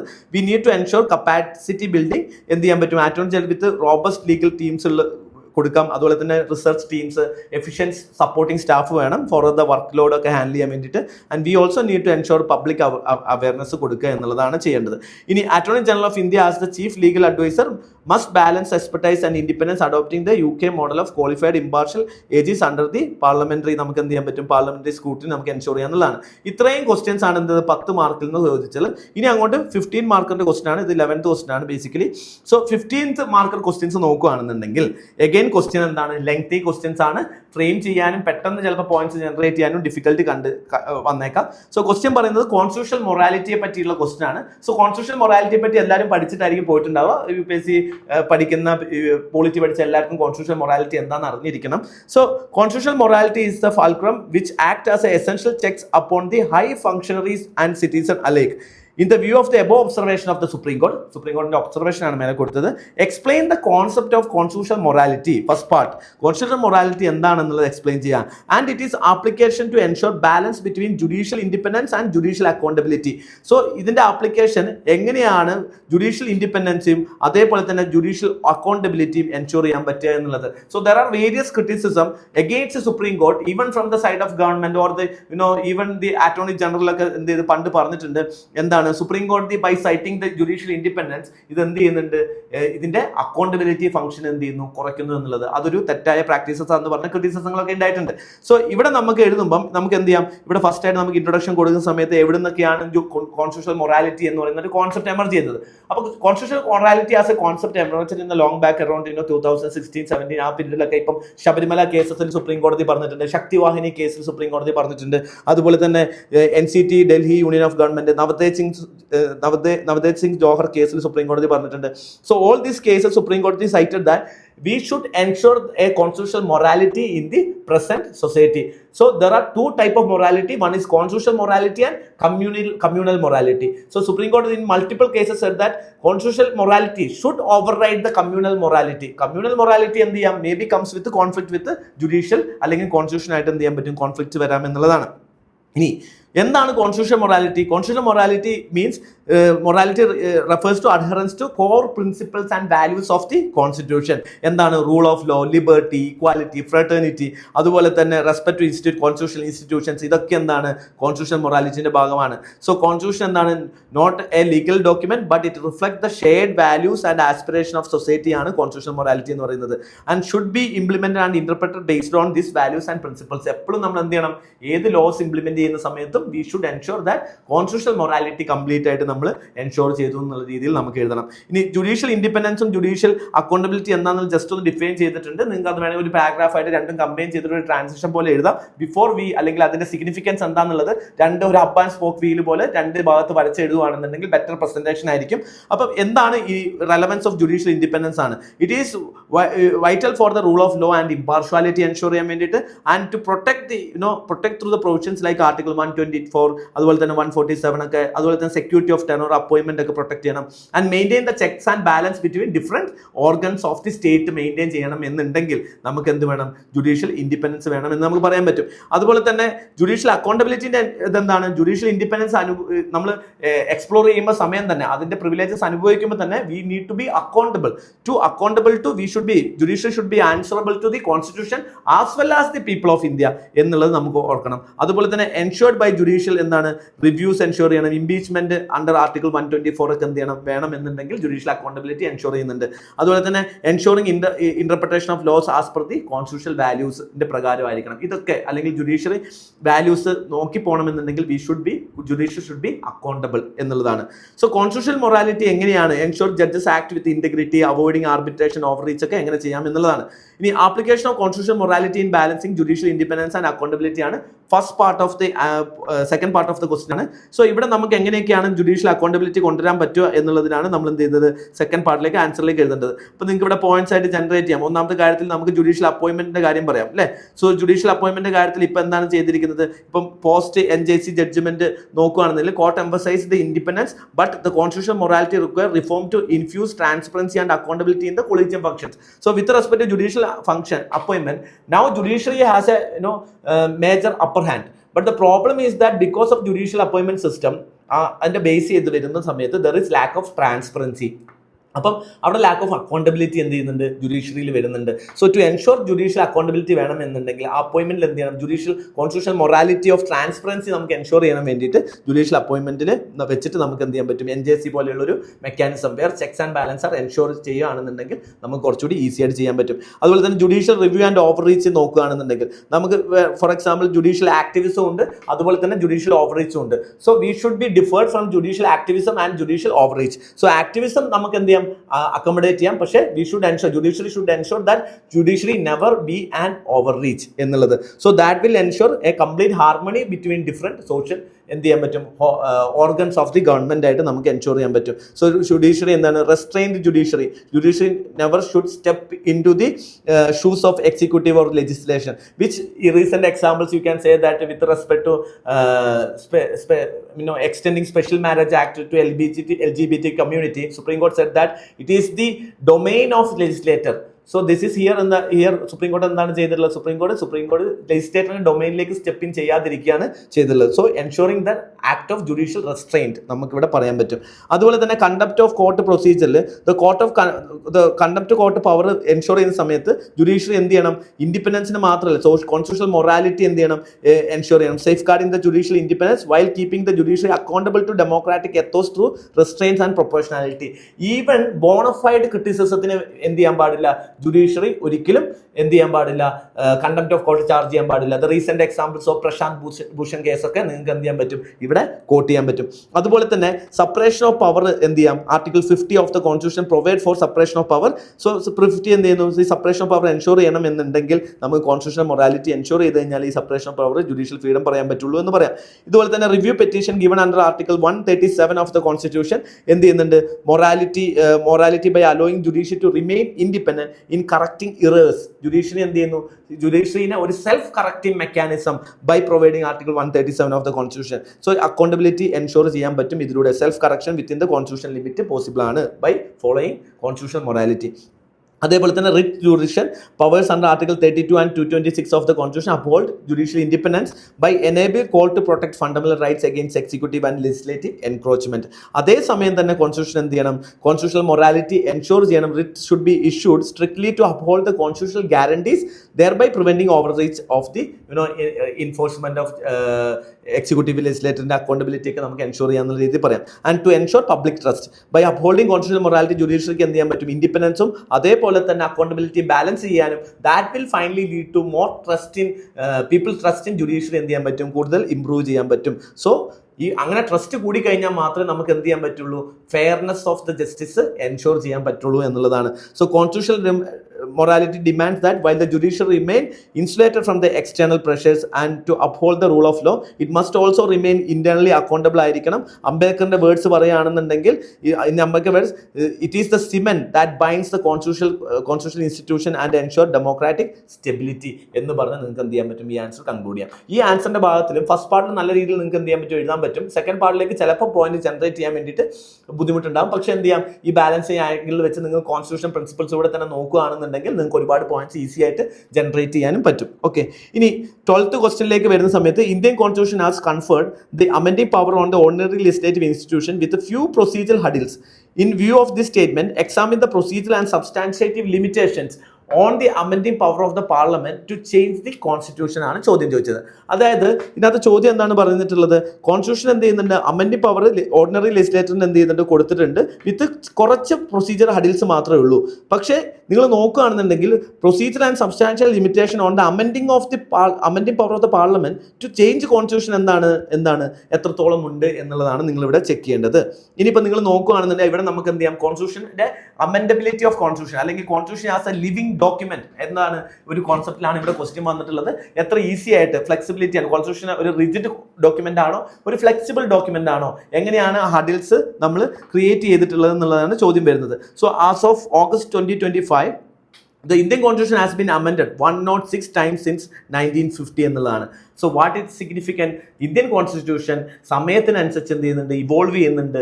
So that make Indian constitution is more of A living document. So article 368 of the constitution എന്ത് ചെയ്യുന്നുണ്ട്? എങ്ങനെയാണ് constitution amend ചെയ്യുന്നത് എന്നുള്ളതിന്റെ പ്രൊവിഷൻസിനെ പറ്റിയിട്ട് പറയുന്നുണ്ട്. അതേപോലെ തന്നെ കോൺസ്റ്റിറ്റ്യൂഷന്റെ എന്ത് ചെയ്യാം? ബൈ യൂസിങ് സിമ്പിൾ മജോറിറ്റി അല്ലെങ്കിൽ സിമ്പിൾ മജോറിറ്റി പ്രൊവിഷൻസ് ഉപയോഗിച്ചിട്ട് ലൈക്ക് ഓർഡിനറി ബില്ല് ചെയ്യുന്ന പോലെ നമുക്ക് ചില പ്രൊവിഷൻസ് എന്ത് ചെയ്യാൻ പറ്റും? കോൺസ്റ്റിറ്റ്യൂഷനെ എൻഷുർ എന്ത് ചെയ്യാൻ പറ്റും? അമെൻഡ് ചെയ്യാൻ പറ്റും. So it shows the flexibility as well as the rigidity of the constitution എന്ന് നമുക്ക് പറയാം. So amending power vested in the ordinary legislation institutions and few procedure delay ആണ് കൊടുത്തിട്ടുള്ളത്. എന്തുകൊണ്ടാണ്? ഇപ്പോൾ പാർലമെന്റ് എന്ത് ചെയ്യാൻ പറ്റും? പാർലമെന്റ് ആസ് അമെൻഡിംഗ് അതോറിറ്റി നോക്കുകയാണെന്നുണ്ടെങ്കിൽ പാർലമെന്റ് എന്ത് while most of the country reserve constitution amend for the specially convened ബോഡിക്കാണെങ്കിൽ ഇന്ത്യയിൽ എന്തിന് തന്നെയാണ്? ഇന്ത്യയിൽ പാർലമെന്റിന് തന്നെ എന്ത് ചെയ്യാൻ പറ്റും? ഓർഡിനറി ലെജിസ്ലേഷൻസ് ഇൻട്രൊഡ്യൂസ് ചെയ്ത് നമ്മൾ പാസ്സാക്കുന്ന പാർലമെന്റ് തന്നെ ഇവിടെ കോൺസ്റ്റിറ്റ്യൂഷൻ അമെൻമെന്റും കൊണ്ടുവരാൻ പറ്റും എന്നുള്ളതാണ്. അപ്പം ഇന്ത്യയിൽ എന്ത് ചെയ്യാം? ലോക്സഭ രാജ്യസഭ എന്നൊക്കെയാണ് ചെയ്യുന്നത്. അതുകൊണ്ട് it reflect the faith of constitution in the democratic representation. Limitation, അതായത് റെപ്രസെന്റേറ്റീവ് ഡെമോക്രസി ആയുള്ള പാർലമെന്റിന് തന്നെയാണ് കോൺസ്റ്റിറ്റ്യൂഷൻ അമെൻഡ് ചെയ്യാനുള്ള പവറും കൊടുത്തിട്ടുള്ളത്. And we do not have an extra ordinary body with specially elected members ഉള്ള ഒരു ബോഡി സെപ്പറേറ്റ് ആയിട്ടില്ല. അതേപോലെ തന്നെ നമ്മൾ V are not going for any public റെഫറാൻഡം or popular vote like Britain പോലെയുള്ള സ്ഥലത്ത് UK എന്താ പബ്ലിക് റെഫറാൻഡം ഒക്കെ ഉണ്ട്. അപ്പോൾ ഇതുപോലെയുള്ള പോപ്പുലർ അല്ലെ സ്വിറ്റ്സർലാൻഡ് പോലെയുള്ള സ്ഥലങ്ങളിലൊക്കെ ഉള്ള പോലെ ഇന്ത്യയിൽ അങ്ങനെയല്ല. റെപ്രസെന്റേറ്റീവ് ഡെമോക്രസിക്ക് തന്നെ എന്ത് ചെയ്യാൻ പറ്റും, ഈവൻ പോപ്പുലർ വോട്ട് ഇല്ലാതെയും നമുക്ക് എന്ത് ചെയ്യാൻ പറ്റും, കോൺസ്റ്റിറ്റ്യൂഷൻ അമെൻമെന്റ് ചെയ്യാൻ പറ്റും. സ്വിറ്റ്സർലാൻഡ്, അയർലാൻഡ് ഒക്കെ ഇതിന്റെ എക്സാമ്പിൾ ആണ്. ഇനി procedure limitation on amending power, there are procedure limitation, അതുപോലെ തന്നെ substantive limitation of amending power നമുക്ക് കാണാൻ പറ്റും. പ്രൊസീജിയർ ലിമിറ്റേഷൻ നിങ്ങൾ നോക്കുകയാണെന്നുണ്ടെങ്കിൽ ടൈപ്പ് ഓഫ് അമെൻമെന്റിന്റെ പ്രോബ്ലംസ് ആണ് അല്ലേ. ആർട്ടിക്കിൾ 368 ഡിഫറെന്റ് ടൈപ്പ് ഓഫ് അമെൻമെന്റ് പറയുന്നുണ്ട്. സ്പെഷ്യൽ മജോറിറ്റി പറയുന്നുണ്ട് and special majority with state റാറ്റിഫിക്കേഷനെ പറ്റി പറയുന്നുണ്ട് അല്ലേ. സോ സ്പെഷ്യൽ മജോറിറ്റി റിക്വയർമെന്റ് എന്നാണ് total members of 2/3 of the members present and voting എന്താണ് റിക്വയർഡ് ആണ് കോൺസ്റ്റിറ്റ്യൂഷന്റെ ഒരു ഭാഗത്ത് അമെൻഡ് ചെയ്യണം എന്നുണ്ടെങ്കിൽ. സോ അതെന്ത് ചെയ്യുന്നുണ്ട്, ഒരു മജോറിറ്റി ഒപ്പീനിയൻ ഉണ്ടെങ്കിൽ മാത്രമേ കോൺസ്റ്റിറ്റ്യൂഷൻ അമെൻഡ് ചെയ്യാൻ പറ്റുള്ളൂ എന്നുള്ള ഒരു കണ്ടീഷൻ ഇവിടെ വെക്കുന്നുണ്ട്. So regarding that we have passed various constitutional amendment bill. You can quote any example, okay, any of the amendment here. Another aspect is that to ensure the federal nature of the Indian state, we have also provided special majority plus 50% of the state ratification. അപ്പോൾ സ്റ്റേറ്റിന്റെ interest കൂടി consider ചെയ്തിട്ടാണ് നമ്മൾ എന്ത് ചെയ്യുന്നത്, ഒരു constitutional അമെൻമെന്റ് നമ്മൾ ensure ചെയ്യുന്നത്. ഫോർ ഫെഡറൽ പ്രൊവിഷൻസ് നമുക്ക് എന്ത് ചെയ്യാം, ഇപ്പം ഫോർ എക്സാമ്പിൾ നമുക്ക് എന്ത് 50% ഓഫ് ദ സ്റ്റേറ്റ് റാറ്റിഫിക്കേഷൻ ആവശ്യമാണ്. For example amending the representation with respect to amending the representation related to Rajya Sabha പവറൊക്കെ മാറ്റണം എന്നുണ്ടെങ്കിൽ നമുക്ക് എന്ത് ചെയ്യണം, 50% റാറ്റിഫിക്കേഷൻ ഇമ്പോർട്ടൻ്റ് ആണെന്ന് പറയാൻ പറ്റും. അതേപോലെ തന്നെ പാർലമെന്റിന് ലിമിറ്റഡ് റോൾ ഓഫ് പ്രസിഡന്റ് ആണ്. അണ്ടർ 24th കോൺസ്റ്റിറ്റ്യൂഷൻ അമെൻമെന്റ് ആക്ട് പ്രകാരം പ്രസിഡന്റ് എന്ത് ചെയ്തിരിക്കണം, ഇഫ് എ കോൺസ്റ്റിറ്റ്യൂഷൻ അമെൻമെന്റ് bill is passed by both the house of the parliament, ഈ അമെൻമെന്റ് ബില്ല് എന്ത് ചെയ്യണം, നമ്മൾ വിത്തോൾഡ് ചെയ്യണം, അതിന് അസന്റ് കൊടുത്തിരിക്കണം എന്നുള്ളതാണ്. വിത്തോൾഡ് ചെയ്യാൻ പാടില്ല, അസന്റ് കൊടുത്തിരിക്കണം എന്നുള്ളതാണ്. ഇത് റിട്ടേൺ ചെയ്യാൻ പാടില്ല എന്നുള്ളത് എൻഷുർ ചെയ്യണം. So no provision for joint sitting. So constitution അമെൻമെന്റ് മറ്റ് ഓർഡിനറി ബില്ലുകൾ പോലെ കോൺസ്റ്റിറ്റ്യൂഷൻ അമെൻമെന്റ് ബില്ലിന് എന്തില്ല, ജോയിന്റ് സിറ്റിംഗ് പ്രൊവിഷൻസ് ഇല്ല. That again make the situation കുറച്ചുകൂടി എന്ത് ചെയ്യുന്നു, നമ്മൾ പ്രൊസീജിയർ ഹഡിൽസ് കൊണ്ടുവരാണ്. So these are the procedure hurdles given by the constitution. അതുപോലെ തന്നെ there are substantiate amending powers limitation ഉണ്ട്. ഒന്നാമത്തെ സബ്സ്റ്റാൻറ്റീവ് പവർ ആണ് ഒന്നെന്ന് പറയുന്നത് the doctrine of basic structure doctrine അല്ലേ. കേശവാനന്ദി ഭാരതി കേസിൽ എന്ത് ചെയ്യുന്നുണ്ട്, 1973 നമ്മൾ ബേസിക് സ്ട്രക്ചർ ഡോക്ട്രിൻ കൊണ്ടുവന്നിട്ടുണ്ട്. Based on that court at various times എന്തൊക്കെയാണ് ബേസിക് സ്ട്രക്ചർ എന്ന് പറഞ്ഞിട്ടുണ്ട്. We have yet to define what is basic structure. But however rule of law, separation of power, judicial review, secularism, democracy, all are the examples of basic structure of the constitution. So ഈ basic structure of the കോൺസ്റ്റിറ്റ്യൂഷന്റെ ലിമിറ്റിൽ നിന്നിട്ടായിരിക്കണം എന്ത് ചെയ്യേണ്ടത്, നമുക്ക് constitution amend ചെയ്യുക. അതൊരു സബ്സ്റ്റാൻഷ്യേറ്റീവ് ഹഡിലായിട്ട് നമുക്ക് പറയാൻ പറ്റും. ഇത് അതുപോലെ തന്നെ എന്താണ്, ഓൾ കോൺസ്റ്റിറ്റ്യൂഷൻ അമെൻമെന്റിന് ദർ ഇസ് ജുഡീഷ്യൽ റിവ്യൂ എന്ന് പറയുന്നത് എന്താണ്, part of basic structure of the constitution ആണ്. സോ എല്ലാ കോൺസ്റ്റിറ്റ്യൂഷൻ അമെൻമെന്റ് ആക്ടും എന്തിലൂടെ കടന്നു പോകണം, ജുഡീഷ്യൽ റിവ്യൂയിലൂടെ കടന്നു പോകണം എന്ന് നമുക്ക് പറയാൻ പറ്റും. ഓക്കെ, ഇനി സുപ്രീം കോർട്ടിന് എന്ത് ചെയ്യാൻ പറ്റും, സുപ്രീം കോർട്ടിന് എല്ലാ ആക്ടുകളും ക്യാൻ നള്ളിഫൈ അമെൻമെന്റ് violate basic structure of the constitution എന്നുള്ളത് കൊടുക്കാം. അതുപോലെ തന്നെ സ്ട്രക്ചർ ഇപ്പോൾ ഫോർ എക്സാമ്പിൾ ജുഡീഷ്യറി എന്ത് ചെയ്തിട്ടുണ്ട്, NJC ഒക്കെ എന്ത് ചെയ്തിട്ടുണ്ട്, നമ്മൾ സുപ്രീം കോടതി സ്ട്രക്ക് ഡൗൺ ചെയ്തിട്ടുണ്ട്. Okay, through using this power. അതുപോലെ കോമ്പോസിഷൻ ഓഫ് നമ്മൾ പാർലമെന്റ് നോക്കുകയാണെന്നുണ്ടെങ്കിൽ single party majority for instance can lead to passage of blockage of അമെൻമെന്റ് bill going against the interest of the weak oppositions. ഇപ്പം വേറൊരു problem എന്ന് വെച്ച് കഴിഞ്ഞാൽ ഇപ്പോൾ പ്രൈവറ്റ് മെമ്പേഴ്സ് ബിൽ അല്ലെങ്കിൽ ഒരു ഓപ്പോസിഷൻ ഒരു കോൺസ്റ്റിറ്റ്യൂഷൻ അമെൻമെന്റ് പാസ്സാക്കണം എന്നുണ്ടെങ്കിൽ സിംഗിൾ പാർട്ടി മജോറിറ്റിന്റെ ബേസ് ചെയ്തിട്ടാണ് അല്ലെങ്കിൽ ഫസ്റ്റ് പാസ് പോസ്റ്റ് സിസ്റ്റത്തിന്റെ ബേസ് ചെയ്തിട്ടാണ് നമ്മൾ കോൺസ്റ്റിറ്റ്യൂഷൻ പ്രിൻസിപ്പിൾസ് ഉള്ളത് കൊണ്ട് തന്നെ, ഡെമോക്രാറ്റിക് പ്രിൻസിപ്പിൾസ് ഉള്ളത് കൊണ്ട് തന്നെ ഈ ഒരു മൈനോറിറ്റി പാർട്ടിക്ക് എന്ത് ചെയ്യാൻ പറ്റില്ല, അല്ലെങ്കിൽ മൈനോറിറ്റി ആയിട്ടുള്ള വീക്ക് ആയിട്ടുള്ള ഒരു ഓപ്പോസിഷന് ഒരു ബില്ല് പാസ്സാക്കി എടുക്കുക എന്ന് പറയുന്നത് ഇന്ത്യൻ കോൺസ്റ്റിറ്റ്യൂഷൻ പ്രകാരം അല്ലെങ്കിൽ ഇന്ത്യൻ പാർലമെന്റ് സിസ്റ്റം പ്രകാരം കുറച്ച് ഡിഫിക്കൽട്ട് ആണെന്ന് പറയാൻ പറ്റും. And you can also say there is a partition role of speaker. So in India speaker should be independent, but speaker എന്താണ്, remain can be the member of the political party in which he is elected. So UK വെച്ച് നോക്കുമ്പോൾ എന്ത് ചെയ്യേണ്ട കാര്യമില്ല, ഇവിടെ resign ചെയ്യേണ്ട ആവശ്യം വരുന്നില്ല. അതിന്റെ കാര്യം കൊണ്ട് തന്നെ ചില സമയത്ത് പ്രൈവറ്റ് മെമ്പേഴ്സിന്റെ ബില്ല് ലിസ്റ്റ് ചെയ്യാതിരിക്കുക, അതുപോലെ അമെൻമെന്റ് പ്രൈവറ്റ് മെമ്പേഴ്സ് വരുമ്പോൾ അത് അക്സെപ്റ്റ് ചെയ്യാതിരിക്കുക എന്നുള്ള പ്രശ്നങ്ങളൊക്കെ എന്ത് ചെയ്യാം, അമെൻമെന്റിനെ നമുക്ക് എന്ത് ചെയ്യാൻ പറ്റും, ഒരു ഹഡിലായിട്ട് മാറും എന്ന് പറയാൻ പറ്റും. And there is A limited scope for passage of private members bill as we already discuss. So ഇതിനകത്ത് നമുക്ക് എന്ത് ചെയ്യാൻ പറ്റും, ഒരു കൺക്ലൂഷൻ തന്നെ ഇതിനകത്ത് ഒരു വേ ഫോർവേഡിൽ നിങ്ങൾക്ക് എഴുതാൻ പറ്റും. The Indian constitution strike A delegate balance between flexibility and rigidity by empowering the ordinary legislative institution with amending powers but embedding procedural safeguards and substantial limit to ensure that constitutional evolution is possible without compromising the foundational values. So ഇത് എന്തിനാണ് ഇങ്ങനെ rigidity കൊണ്ടുവന്നത്? We should ensure that our constitution should be a living document so that it could be able to change according to time and time, right? But however, at the same time we also need to ensure that the foundation values of the constitution should be protected.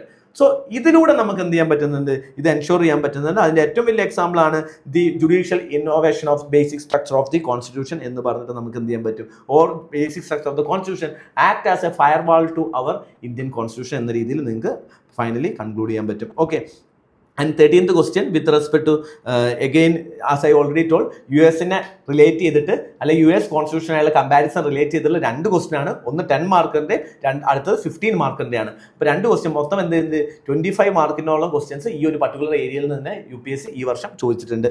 ഇനി first question എന്താണ്? Discuss the evolution of collegium system in India, critically examine the advantages and disadvantages of the system of അപ്പോയിൻമെന്റ് of the judges of supreme court of India and that of the USA. അപ്പം ഇവിടെ അപ്പോയിൻമെന്റ് പ്രൊസീജിയറിനെ പറ്റിയിട്ടാണ് ചോദ്യം വന്നിട്ടുള്ളത്. And first aspect എന്ന് പറയുന്നത് എന്താണ്? Direct ആണ് അല്ലേ, നിങ്ങൾക്ക് എല്ലാവർക്കും അറിയുന്നത് തന്നെയാണ്. കൊളീജിയം സിസ്റ്റത്തിന്റെ ഇവല്യൂഷൻ ആണ് ചോദിച്ചിട്ടുള്ളത്. UPSC ഇതിന് മുന്നേ ചോദിച്ചിട്ടുണ്ട്, ഒരു PYQ ആണെന്ന് വേണേൽ പറയാം. And critically examine the advantage and disadvantage of the system of അപ്പോയിൻമെന്റ് of the judges of the supreme court of India that of the US.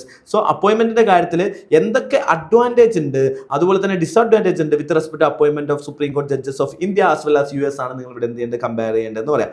So you can start the answer by Indian പെർസ്പെക്റ്റീവിൽ നമ്മൾ, കാരണം first ഭാഗം പറയുന്നത് evolution of collegium system ആണ്. So നിങ്ങൾക്ക് എന്ത് ചെയ്യാം, അത് വെച്ച് ആൻസർ തുടങ്ങാം. So article 124 of the constitution provide for supreme court, അതുപോലെ തന്നെ എന്ത് ചെയ്യുന്നുണ്ട്, സുപ്രീം കോർട്ടിൽ every judges of the supreme court and in the case of അപ്പോയിൻമെന്റ് of judges other than chief justice എന്ത് ചെയ്യണം, other than chief justice shall always be consulted എന്നാണ് പറഞ്ഞിട്ടുള്ളത്. സോ അറ്റ് പ്രസന്റ് അപ്പോയിൻമെന്റ് of higher judiciary are made through the collegium system ആണ്.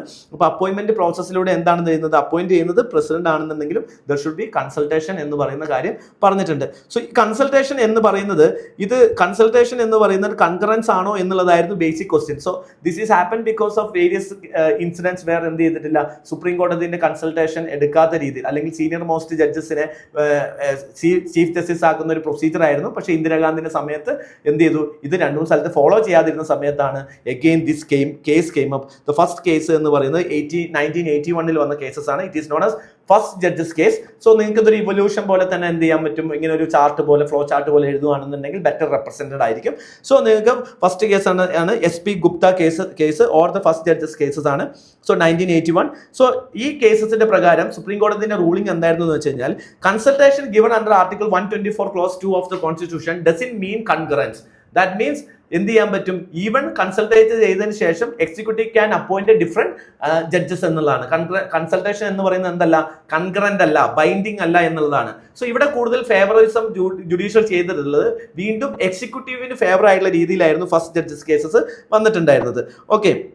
Again in 1993 കേസസിൽ second judges case സംഭവിക്കുന്നു. So second judges cases actually happen because of the supreme കോടതിന്റെ എന്താണ് president recommendation അല്ലെങ്കിൽ പ്രസിഡന്റിന്റെ കൺസൾട്ടേഷൻ ആണ് അണ്ടർ ആർട്ടിക്കിൾ 143 പ്രകാരമാണ് ഈ ഒരു പർട്ടിക്കുലർ കേസസ് വരുന്നത്. So this is known as second judges cases in 1993. So ഇവിടെ സുപ്രീം കോടതി എന്ത് പറഞ്ഞു, സുപ്രീം കോടതി പറഞ്ഞു കൺസൾട്ടേഷൻ മീൻസ് എന്താണ്, കൺകറന്റ് ആണ്. സുപ്രീം കോടതി ഏർലിയർ സ്റ്റാൻഡിൽ നിന്ന് എന്ത് ചെയ്തു, മാറുകയാണ് ചെയ്യുന്നത്. സോ കൺസൾട്ടേഷൻ മീൻസ് കൺകറൻസ് ആണ്. ഇനി എന്ത് ചെയ്യണം, നിങ്ങൾ എടുക്കുന്ന കൺസൾട്ടേഷൻ, സുപ്രീം കോടതിന്റെ കൺസൾട്ടേഷൻ എന്താണ്, it is binding, it is concurrent ആണ്, അത് എന്ത് ചെയ്യണം, സ്വീകരിക്കണം എന്നുള്ളതാണ്. സോ ഇവിടെ ആർക്ക് കൂടുതൽ പവർ കിട്ടി, ജുഡീഷ്യറിക്ക് പവർ കിട്ടി. സോ ജുഡീഷ്യറി എന്ത് ചെയ്തു, എക്സിക്യൂട്ടീവിൽ നിന്ന് കൂടുതൽ പവർ എടുക്കുന്നു. സോ മേഡ് സുപ്രീം കോടതി recommendation binding on the president എന്ന് നമുക്ക് പറയാൻ പറ്റും. സോ ഇവിടെ അതിനുശേഷം എന്ത് ചെയ്തു എന്ന് വെച്ച് കഴിഞ്ഞാൽ തേർഡ് ജഡ്ജസ് കേസ് വരുന്നു. സോ കൺസൾട്ടേഷൻ ഇൻവോൾവ്സ് എന്താണ്, തേർഡ് ജഡ്ജസ് കേസ് 1998 എന്താണ് കൺസൾട്ടേഷൻ എന്നുള്ളതാണ്. സോ കൺസൾട്ടേഷൻ എന്ന് പറയുന്ന സമയത്ത് എന്ത് ചെയ്യാം, consultation involves collegium of 4 or more judges of supreme court ആണ് എന്നുള്ളത് എന്ത് ചെയ്തു, വീണ്ടും എന്ത് ചെയ്തു, തേർഡ് ജഡ്ജസ് കേസിൽ 1998 ഒരു ചേഞ്ച് ഉണ്ട്. ബേസിക്കലി എന്താണെന്ന് വെച്ചാൽ സെക്കൻഡ് ജഡ്ജസ് കേസസിൽ 1993 143 അണ്ടറിലല്ല വരുന്നത്. ഐ തിങ്ക് 143 വരുന്നത് തേർഡ് ജഡ്ജസ് കേസിലാണ്. സോ അത് പ്രകാരം എന്ത് ചെയ്യുന്നു, ഇതിനെ ക്ലാരിഫിക്കേഷൻ ചോദിച്ച സമയത്ത് സുപ്രീം കോടതി എന്ത് ചെയ്തു, ആ ഒരു കൊളീജിയൻ സിസ്റ്റത്തിനെ എക്സ്പാൻഡ് ചെയ്തിട്ട് കൊളീജിയൻ സിസ്റ്റം എന്ന് പറയുന്ന സിസ്റ്റം എസ്റ്റാബ്ലിഷ് ചെയ്തു. That is 4 senior most judges of supreme കോർട്ടാക്കി മാറ്റി. അതിനുശേഷം കോൺസ്റ്റിറ്റ്യൂഷൻ എന്ത് ചെയ്തു, ലേറ്റർ എന്ത് ചെയ്തു, 2014 ഈ ലെജിസ്ലേറ്റർ എന്ത് ചെയ്തു, ഈ ഒരു പവർ കംപ്ലീറ്റ്ലി ജുഡീഷ്യറിക്ക് ഡൊമിനന്റ് ആയിട്ടുള്ള ഈ പവർ മാറ്റാൻ വേണ്ടിയിട്ട് ഇത് എന്ത് ചെയ്തു, പല സമയത്തും ടസിൽ ബിറ്റ്വീൻ ഇന്ത്യൻ എക്സിക്യൂട്ടീവ്സും അതേപോലെ തന്നെ ജുഡീഷ്യറിയും തമ്മിൽ സംഭവിക്കുന്നതിന്റെ ഭാഗമായിട്ട് ചെക്സ് ആൻഡ് ബാലൻസ് എൻഷോർ ചെയ്യാൻ വേണ്ടിയിട്ട് V came up with 99th constitutional amendment act which is 2014 ആണ്. So government of India proposed A national judicial appointment commission for the appointment of the higher judiciary എന്ന് നമുക്ക് പറയാം. But hour supreme കോടതി എന്ത് ചെയ്തു, later ഈ സ്ട്രക്ക് down saying that this is against the independent of the judiciary എന്ന് പറഞ്ഞിട്ട് എന്ത് ചെയ്തു, സ്ട്രക്ക് ഡൗൺ ചെയ്തു. സോ പ്രസന്റ് സിസ്റ്റം എന്ന് പറയുന്നത് എന്താണ്, ഇതിൽ ഇവോൾവ് ചെയ്തിട്ടുള്ള നമ്മുടെ കൊളീജിയം സിസ്റ്റത്തിന്റെ ഭാഗമായിട്ട് തന്നെയാണ് അപ്പോയിന്റ്മെന്റ് നടക്കുന്നത് എന്ന് നമുക്ക് പറയാൻ പറ്റും. ഇനി ഇന്ത്യയിലെ ഇപ്പോഴത്തെ ഒരു സിറ്റുവേഷൻ എന്തുകൊണ്ടാണ് ഇത് ഇപ്പോൾ റെലവെന്റ് എന്ന് പറയുന്നത്, ദർ ആർ 70,000 or 80,000 ഓളം കേസസ് എന്താണ് ആസ് ഓഫ് ഓഗസ്റ്റ് 2025 പ്രകാരം കേസസ് പെൻഡിങ് ആണ് സുപ്രീം കോടതിയിൽ. So that significance the importance of transparency, efficiency of judicial appointment process important ആണ് എന്നുള്ളത് പറയാം. ഇനി കമ്പാരിസൺ നോക്കുകയാണെന്നുണ്ടെങ്കിൽ upon system of Indian US സിസ്റ്റവും അതേപോലെ തന്നെ US ജഡ്ജസ് സിസ്റ്റവും അതുപോലെ തന്നെ ഇന്ത്യയിലും തമ്മിൽ കമ്പയർ ചെയ്യാന്നുണ്ടെങ്കിൽ എന്താ നോക്കാം. ഇനി അതോറിറ്റി ഓഫ് അപ്പോയിന്റ്മെന്റ് ഇന്ത്യയിൽ സിസ്റ്റം നോക്കുകയാണെന്നെങ്കിൽ റെക്കമെൻഡേഷൻ ആരാണ്, ബേസ്ഡ് ഓൺ കൊളീജിയൻ സിസ്റ്റം ആണ്, CJI ആണ് ചെയ്യുന്നത്. CJI എന്ത് ചെയ്യുന്നു, പ്ലസ് സീനിയർ മോസ്റ്റ് സുപ്രീം കോടതി ജഡ്ജസ് ആണ്, അപ്പോയിന്റഡ് ബൈ പ്രസിഡന്റ് തന്നെയാണ്. പക്ഷെ എന്താണ്, recommendation are made by the collegium and this recommendation എന്താണ്, കൺകറൻസ് ആണെന്ന് നമുക്ക് പറയാൻ പറ്റും. ഇവിടെയാണെങ്കിൽ എന്താണ്, പ്രസിഡന്റ് എന്ത് ചെയ്യുന്നു, നോമിനേറ്റ് ചെയ്യുന്നു. പ്രസിഡന്റ് ആണ് ഇവിടെ നോമിനേറ്റ് ചെയ്യുന്നത്, സെനറ്റ് എന്ത് ചെയ്യുന്നു, അത് കൺഫേം ചെയ്യുന്നു. ദാറ്റ് മീൻസ് ജുഡീഷ്യറിക്ക് ഇവിടെ എന്തില്ല, ഒരു റോള് കാണുന്നില്ല എന്നുള്ളതാണ്. ഇവിടെ എക്സിക്യൂട്ടീവും അതേപോലെ തന്നെ ലെജിസ്ലേറ്ററും ആണ് എന്ത് ചെയ്യുന്നത്, അപ്പോയിന്റ്മെന്റ് നടക്കുന്നത് എന്ന് പറയാൻ പറ്റും. ട്രാൻസ്പെറൻസിന്റെ കാര്യം പറയുകയാണെന്നുണ്ടെങ്കിൽ decisions are offered not recorded or explained publicly എന്നാണ്. ബേസിക്കലി ഇവിടുത്തെ പ്രോബ്ലം എന്താണ്, there is lack of transparency in appointment. So ഒരുപാട് കാര്യങ്ങൾ ഇപ്പോൾ റീസെന്റ് ഒക്കെ ആയിട്ട് എന്ത് ചെയ്യാൻ തുടങ്ങി, കുറച്ചുകൂടി ട്രാൻസ്പെറന്റ് ആയി തുടങ്ങി. ഇപ്പോൾ ജുഡീഷ്യറി മീറ്റിംഗിന്റെ കൊളീജിയം മീറ്റിംഗ്സിന്റെ മിനിറ്റ്സ് കാര്യങ്ങളൊക്കെ പുറത്തുവിടുക, അതുപോലെയുള്ള കുറെ ട്രാൻസ്പെറൻസി ഇഷ്യൂസ് ഇതിനകത്തുണ്ട്. അപ്പം പക്ഷേ നമ്മൾ US സിസ്റ്റം നോക്കുകയാണെങ്കിൽ അവിടെ പബ്ലിക് സെനറ്റ് ഹിയറിംഗ്സ് നടക്കാറുണ്ട്, നോമിനീസ് റെക്കോർഡ് ഓപ്പൺലി സ്ക്രൂട്ടിനി ചെയ്യാറുണ്ട്. മോർ ട്രാൻസ്പെറന്റ് പ്രൊസീജിയർ ആണ് US അപ്പോയിന്റ്മെന്റ് സിസ്റ്റം എന്ന് പറയാൻ പറ്റും കമ്പയർ ടു ഇന്ത്യൻ സിസ്റ്റം. ഇനി ചെക്സ് ആൻഡ് ബാലൻസ് നോക്കുകയാണെന്നുണ്ടെങ്കിൽ ഇവിടെ judiciary as the primacy, limited executive roles ആണ്. അപ്പോൾ ചെക്സ് ആൻഡ് ബാലൻസ് വളരെ ലിമിറ്റഡ് ആണ്, കുറവാണ് എന്നുള്ളതാണ് നമുക്കിവിടെ കാണുന്നത്. പക്ഷേ ഇവിടെ ചെക്സ് ആൻഡ് ബാലൻസ് നല്ല സ്ട്രോങ് ആണ്. നമുക്കിവിടെ executive as well as legislator എന്ത് ചെയ്യുന്നുണ്ട്, ചെക്സ് ആൻഡ് ബാലൻസ് എൻഷോർ ചെയ്യുന്നുണ്ട്. ഇനി ഇൻഡിപെൻഡൻസ് ഓഫ് ജുഡീഷ്യറി നിങ്ങൾ നോക്കുകയാണെന്നുണ്ടെങ്കിൽ ഇവിടെ ഹൈ ഇൻഡിപെൻഡൻസ് ആണ് ജുഡീഷ്യറിക്ക് കൊടുത്തിട്ടുള്ളത്. കാരണം there is less political influence, judiciary ആണ് കംപ്ലീറ്റ്ലി കാര്യങ്ങൾ ചെയ്യുന്നത്. Indian judicial system is the only judicial system where judges appoint themselves എന്ന് വേണമെങ്കിൽ നമുക്ക് പറയാൻ പറ്റും. ഇവിടെ എന്താണ്, കുറച്ചുകൂടി ഇൻഡിപെൻഡൻസ് ഓഫ് ജുഡീഷ്യറി എന്താണ്, സബ്ജക്ട് ടു പൊളിറ്റിക്കൽ ഇൻഫ്ലുവൻസ് ആണ്, ഡ്യൂ ടു പാർട്ടിസൻ കൺഫർമേഷൻസ് ഇവിടെ എന്ത് നമുക്ക് ഉറപ്പുവരുത്താൻ പറ്റും. ഇനി അക്കൗണ്ടബിലിറ്റി നോക്കിക്കേ, ഇവിടെ ലോ ഇൻസ്റ്റിറ്റ്യൂഷണൽ അക്കൗണ്ടബിലിറ്റി ആണ്. കാരണം ഇവിടെ ലോ എക്സ്റ്റേണൽ ഓവർസൈറ്റ് കുറവാണ്. ഇവിടെ ഗ്രേറ്റർ അക്കൗണ്ടബിലിറ്റി ആണ് due to legislator as well as the executive scrutiny നമുക്കിവിടെ നടക്കുന്നുണ്ടെന്ന് പറയാൻ പറ്റും. അതുപോലെ തന്നെ റിസ്ക് ഓഫ് പൊളിറ്റിസൈസേഷൻ എന്താണ്, ഇവിടെ പൊളിറ്റിസൈസേഷൻ ഓഫ് ജുഡീഷ്യറി എന്താണ്, വളരെ കുറവാണ് ഇന്ത്യയിൽ. കാരണം ജുഡീഷ്യറി തന്നെയാണ് ചെയ്യുന്നത്. പക്ഷേ ഇതിന്റെ ഏറ്റവും വലിയ problem, this is leading to nepotism എന്നുള്ളൊരു പ്രോബ്ലം ആണ് ഇന്ത്യൻ ജുഡീഷ്യറിയുടെ പ്രോബ്ലം. പക്ഷേ ഇവിടെ എന്താണ്, US നോക്കുകയാണെന്നുണ്ടെങ്കിൽ ഇവിടെ ഹൈ പൊളിറ്റിസൈസേഷൻ ആണ് സംഭവിക്കുന്നത്. ഓരോ പൊളിറ്റിക്കൽ പാർട്ടി, ഇപ്പോൾ ഡെമോക്രാറ്റ്സ് വരുമ്പോൾ അവർക്ക് ഫേവറബിൾ ആയുള്ള ആളുകളെയും റിപ്പബ്ലിക്കൻസ് വരുമ്പോൾ അവർക്ക് ഫേവറബിൾ ആയുള്ള രീതിയിലുള്ള അപ്പോയിന്റ്മെന്റ്സ് ആണ് കൂടുതൽ നടക്കുന്നത്. So politicalisation of judiciary one of the major issue of Indian US judicial system എന്ന് നമുക്ക് പറയാൻ പറ്റും. സ്പീഡ് ഓഫ് അപ്പോയിന്റ്മെന്റ് നോക്കുകയാണെങ്കിൽ ഇന്ത്യയിൽ അപ്പോയിന്റ്മെന്റ് വളരെ ഡിലേഡ് ആണ് because of the tussle between judiciary and executive. In many times എന്ത് ചെയ്യുന്നു, ഇവർ റെക്കമെൻഡ് ചെയ്ത ആളുകളെ ചിലപ്പോൾ എന്ത് ചെയ്യാറുണ്ട്, എക്സിക്യൂട്ടീവ് വിത്ത് ചെയ്യാറുണ്ട്. സോ അങ്ങനെ ഒരു പ്രോബ്ലം നമുക്ക് കാണാൻ പറ്റും. ആൻഡ് ഹിയർ ഓൾസോ പൊളിറ്റിക്കൽ ഇവിടെ എന്ത് ചെയ്യാറുണ്ട്, speed of appointment can be delayed due to the political gridlocks. ഇവർ തമ്മിലുള്ള പ്രോബ്ലംസ് വരുന്ന സമയത്ത് അപ്പോയിന്റ്മെന്റ് വരാം. അതുപോലെ തന്നെ എക്സാമ്പിൾസ് നിങ്ങൾക്ക് നോക്കുകയാണെന്നെങ്കിൽ ഇവിടെ ജസ്റ്റിസ് അഖിൽ ഖുറേഷിന്റെ ഒക്കെ സമയത്ത് എന്ത് ചെയ്തിട്ടില്ല, ഇഷ്യൂസ് അപ്പോയിന്റ്മെന്റ് കൃത്യമായിട്ട് നടക്കുന്നില്ല. അതുപോലെ തന്നെ ഇവിടെ എന്ത് ചെയ്യാറുണ്ട്, ഇതൊന്നും ചിലപ്പോൾ നിങ്ങൾക്ക് അവിടെ ഓർത്ത് എഴുതാൻ പറ്റിയെന്ന് വരില്ല. Since we are providing points, നമ്മൾ പ്രൊവൈഡ് ചെയ്യുന്നുള്ളൂ. ആൻസർ എഴുതുന്ന സമയത്ത് ഇതൊന്നും അതുപോലെ തന്നെ റിക്ലക്ട് ചെയ്ത് എഴുതാൻ പറ്റണം എന്ന് നിർബന്ധമില്ല കേട്ടോ. ഇനി പബ്ലിക് പാർട്ടിസിപ്പേഷൻ നോക്കുകയാണെന്നുണ്ടെങ്കിൽ ഇന്ത്യയിൽ പബ്ലിക് പാർട്ടിസിപ്പേഷൻ ജുഡീഷ്യറിന് അപ്പറ്റം വലിയ കുറവാണ്. ഇവിടെ മീഡിയ സ്ക്രൂട്ടിനിയും ആക്റ്റീവ്ലി ഇൻവോൾവ് ആണ് പബ്ലിക് എന്ന് പറയാൻ പറ്റും. ഇവിടെ നമ്മൾ NJC കൊണ്ടുവന്നിട്ടുണ്ടായിരുന്നു ഫ്ലെക്സിബിലിറ്റി കൊണ്ടുവരാൻ വേണ്ടിയിട്ട്. പക്ഷേ എന്ത് ചെയ്തു, ഈ ചേഞ്ചസ് ജുഡീഷ്യറി അക്സെപ്റ്റ് ചെയ്തില്ല. പക്ഷേ ഇവിടെ എന്താണ്, reforms possible through legislative actions ഇവിടെ എന്താണ് പോസിബിൾ ആണ് എന്നുള്ളതാണ്. ഇനി ഇതിന്റെ സിമിലാരിറ്റീസ് മെക്കാനിസം നിങ്ങൾ നോക്കുകയാണെന്നുണ്ടെങ്കിൽ അപ്പോയിൻമെന്റ് both in India as well as USA seek to balance in judicial independence and accountability by through different models എന്ന് മാത്രം. രണ്ടും എന്ത് ചെയ്യുന്നുണ്ട്, ജുഡീഷ്യൽ ഇൻഡിപെൻഡൻസും ജുഡീഷ്യൽ അക്കൗണ്ടബിലിറ്റിയും എൻഷുർ ചെയ്യുന്നുണ്ട്. The models are differed. And ഇന്ത്യയിൽ കൊളീജിയം സിസ്റ്റം എന്ത് ചെയ്യുന്നുണ്ട്, protecting over politicisation of judiciary. And but problem എന്താണ്, ലാക്ക് ഓഫ് ട്രാൻസ്പെറൻസി ആണെന്ന് നമുക്ക് പറയാൻ പറ്റും. ഓക്കെ, ആൻഡ് ഇവിടെ എന്താണ്, മിഡിൽ പാത്ത് ആണ് നമുക്ക് ഇനി ഇവിടെ എടുക്കേണ്ടത്. എന്താണ്, perhaps through the reforms like NJC അല്ലെങ്കിൽ എന്താണ് മോർ എക്സിക്യൂട്ടീവിനൂടി റോൾ കൊടുക്കുന്ന രീതിയിൽ അവിടെ ഇൻഡിപെൻഡൻസ്, ട്രാൻസ്പെറൻസിയും അക്കൗണ്ടബിലിറ്റി എൻഷുർ ചെയ്യുന്ന രീതിയിലേക്ക് നമുക്ക് എന്ത് ചെയ്യണം, ജുഡീഷ്യൽ അപ്പോയിൻറ്റ്സിനെ മാറ്റണം എന്ന രീതിയിൽ നിങ്ങൾക്ക് എന്ത് ചെയ്യാൻ പറ്റും, ഒരു റെക്കമെൻഡേഷൻ കൊടുക്കാം എന്നുള്ളതാണ്. And the final question from the polity aspect എന്ന് പറയുന്നത് സെൻട്രൽ സ്റ്റേറ്റ് ഫിനാൻഷ്യൽ റിലേഷൻഷിപ്പ് എന്ന് വന്നുള്ള ക്വസ്റ്റ്യൻ ആണ്. Again, this is very relevant question, but only one thing is that ഇതൊരു എന്ത് ചെയ്യുന്നുണ്ട്, പ്ലാൻഡ് ഡെവലപ്മെന്റ് ഇന്ത്യ എന്ന രീതിയിൽ ഇവോൾവിംഗ് പാറ്റേൺ. അപ്പോൾ നിങ്ങൾക്ക് കുറച്ചുകൂടി ലോങ് ടൈമിലേക്കുള്ള ഇവല്യൂഷൻ എഴുതേണ്ടി വരും എന്നുള്ളൊരു പ്രോബ്ലം ഉണ്ട്. അതർവൈസ് എന്താണ്, കുറച്ചുകൂടി നിങ്ങൾക്ക് പോയിന്റ്സ് ഒക്കെ ജനറേറ്റ് ചെയ്യാൻ പറ്റുന്ന ഏരിയ തന്നെയാണ്. So examine the evolving pattern of central state financial relation in the context of planned development in India.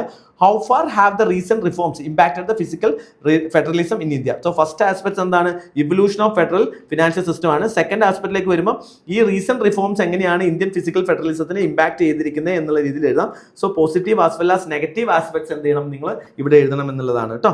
So ഇവിടുത്തെ ഇൻട്രൊഡക്ഷനിൽ തന്നെ നിങ്ങൾക്ക് എന്ത് ചെയ്യാൻ പറ്റും, സെൻട്രൽ സ്റ്റേറ്റ് ഫിനാൻഷ്യൽ റിലേഷൻ ഇന്ത്യയിൽ എന്ത് ചെയ്യുന്നത്, ഇവോൾവ് ചെയ്താണ് through constitutional provisions and recent reforms like GST, 15th finance commission recommendations ഒക്കെ ഇത് കാണിക്കുന്നു എന്ന രീതിയിൽ നിങ്ങൾക്ക് എന്ത് ചെയ്യാൻ പറ്റും, ഒരു കോൺടെക്സ്റ്റ് സെറ്റ് ചെയ്യുന്ന പോലെ നിങ്ങൾക്ക് ആൻസേഴ്സ് തുടങ്ങി വെക്കാം. ഇനി ഇതിന്റെ ഇവോൾവിംഗ് പാറ്റേണിലേക്ക് വരുന്ന സമയത്തേക്ക് നമുക്ക് ഇനിഷ്യൽ ഫേസിന്റെ കാര്യം പറയാം. സോ ഇനിഷ്യൽ ഫേസിൽ എന്താണ്, 1950 to 1960 സമയം നോക്കുകയാണെങ്കിൽ ഫിനാൻഷ്യൽ ഫിസിക്കൽ ഡിസിപ്ലിൻ അല്ലെങ്കിൽ ഫിസിക്കൽ ഡെവല്യൂഷൻ നമ്മൾ നടത്തിയിരിക്കുന്നത് ഏകദേശം പ്ലാനിംഗ് കമ്മീഷന്റെ റെക്കമെൻഡേഷൻ പ്രകാരമാണ്. So planning commission always has a dominant role during the initial period of the Indian ഇൻഡിപെൻഡൻസിന്റെ സമയത്ത്, after independence. So nodal agency ആയിരുന്നു, പ്ലാൻഡ് ഡെവലപ്മെന്റ് ആയിരുന്നു. And resources transfer from centre to state in dominated by plans, grants ഒക്കെ വെച്ചിട്ടായിരുന്നു നമ്മൾ ചെയ്തിട്ടുള്ളത്. അതിനുശേഷമാണ് 1969 നമുക്ക് ഗാഡ്ഗിൽ ഫോർമുല വന്നു. As per the Gadgil formula നമ്മൾ എന്ത് ചെയ്തു, grants will be based on population, per capita income, tax efforts ഒക്കെ വെച്ചിട്ട് നമ്മൾ ചെയ്യാൻ തുടങ്ങി.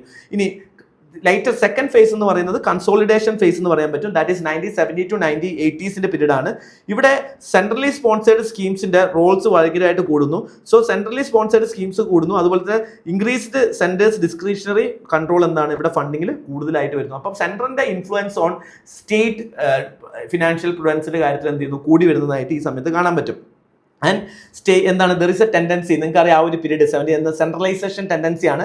ബിക്കോസ് അവിടെ എന്താണ്, മറ്റിടത്ത് എന്തായാലും ഇനിഷ്യൽ സ്റ്റേറ്റിൽ സെൻട്രൽ പാർട്ടിയും സ്റ്റേറ്റ് പാർട്ടീസും ഒരേ പാർട്ടി തന്നെയായിരുന്നു. ലേറ്റസ്റ്റ് 1970 ആയപ്പോഴേക്കും സെൻട്രലും സ്റ്റേറ്റും റീജിയണൽ പാർട്ടീസ് വന്നതിന് ശേഷം you can see A centralisation of power അവിടെ കൊടുക്കുന്ന പോലെ പാർട്ടി എന്ത് ചെയ്യുന്നു, പാർലമെന്റ് കുറച്ചുകൂടി എന്ത് ചെയ്യുന്നു, അല്ലെങ്കിൽ യൂണിയൻ ഗവൺമെന്റ് കുറച്ചുകൂടി സെൻട്രലൈസേഷൻ ടെൻഡൻസി ആയിരുന്നു. So state become increasingly depend on the centre for the finance developmental fund and finance commission continually statutory transfer എന്ത് ചെയ്തു, ഡെവല്യൂഷൻ, നോൺ പ്ലാൻ ഗ്രാൻസ് ഒക്കെ ഇതൊക്കെ എന്ത് ചെയ്തു, plan fund, non plan fund ഒക്കെ continue ചെയ്തു. Then during the reform period that is 1990s and 2000 സമയത്ത് we have witness 1991 LPG reforms. So അതുപോലെ ഫിസിക്കൽ ഡിപെൻഡൻസ് എന്ത് ചെയ്തു, ഇൻവെസ്റ്റ്മെന്റ് അട്രാക്ട് ചെയ്യാനൊക്കെ വേണ്ടിയിട്ട് നമ്മൾ കൂടുതൽ ഓപ്പൺ ചെയ്ത് കൊടുത്തു. സോ ഓട്ടോമാറ്റിക്കലി കുറച്ചുകൂടി ഡിപെൻഡൻസ് എന്ത് ചെയ്തു അവിടെ, പക്ഷേ എന്നാലും അവിടെ ഡിപെൻഡൻസ് ഉണ്ട്. അതുപോലെ തന്നെ FRBM ആക്ട് നമ്മൾ അമെൻഡ് ചെയ്തു. സോ FRBM ആക്ട് അമെൻഡ് ചെയ്തിട്ട് we need to ensure fiscal discipline ensure ചെയ്യാൻ വേണ്ടിയിട്ട് ഒരു FRBM ആക്ട് അമെൻഡ് ചെയ്യുന്നു. അതുപോലെ തന്നെ സെൻട്രലി സ്പോൺസേഡ് സ്കീംസും അതുപോലെ grant continue to limit the fiscal flexibility of the state. So കൂടുതൽ എന്താണ്, ടോപ്പ് ഡൗൺ അപ്രോച്ച് തന്നെയായിരുന്നു. Then from 2010 onwards you can say this is a transformative phase of the Indian fiscal federal relation.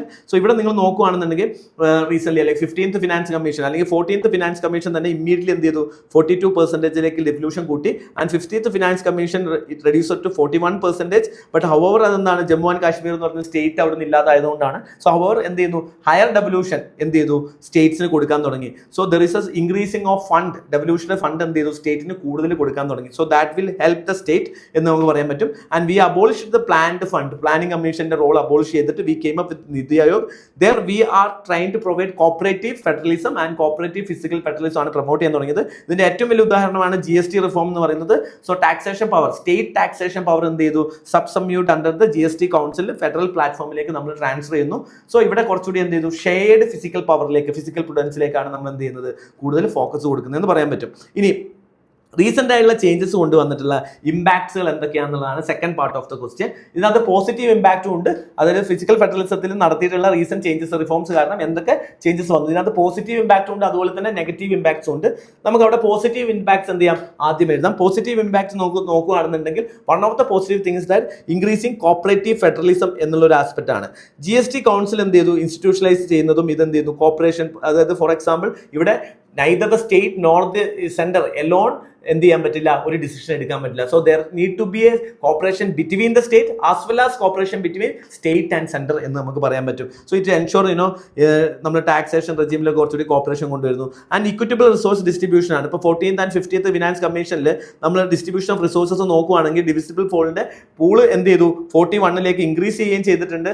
അതേപോലെ തന്നെ പൂളിൽ base ചെയ്ത criteria നിങ്ങൾ നോക്കുകയാണെങ്കിൽ even എന്ത് ചെയ്യുന്നു, 15th ഫിനാൻസ് കമ്മീഷനൊക്കെ 2011 ഡാറ്റ യൂസ് ചെയ്യുന്നു. That means developed and developing States തമ്മിലുള്ള കമ്പാരിസൺ എന്ത് ചെയ്യുന്നു, കൃത്യമായിട്ട് അത് ബ്രിഡ്ജ് ചെയ്യാനുള്ള പോളിസി മെഷേഴ്സ് എന്ത് ചെയ്യുന്നു, എടുക്കാൻ തുടങ്ങി എന്നുള്ളതാണ്.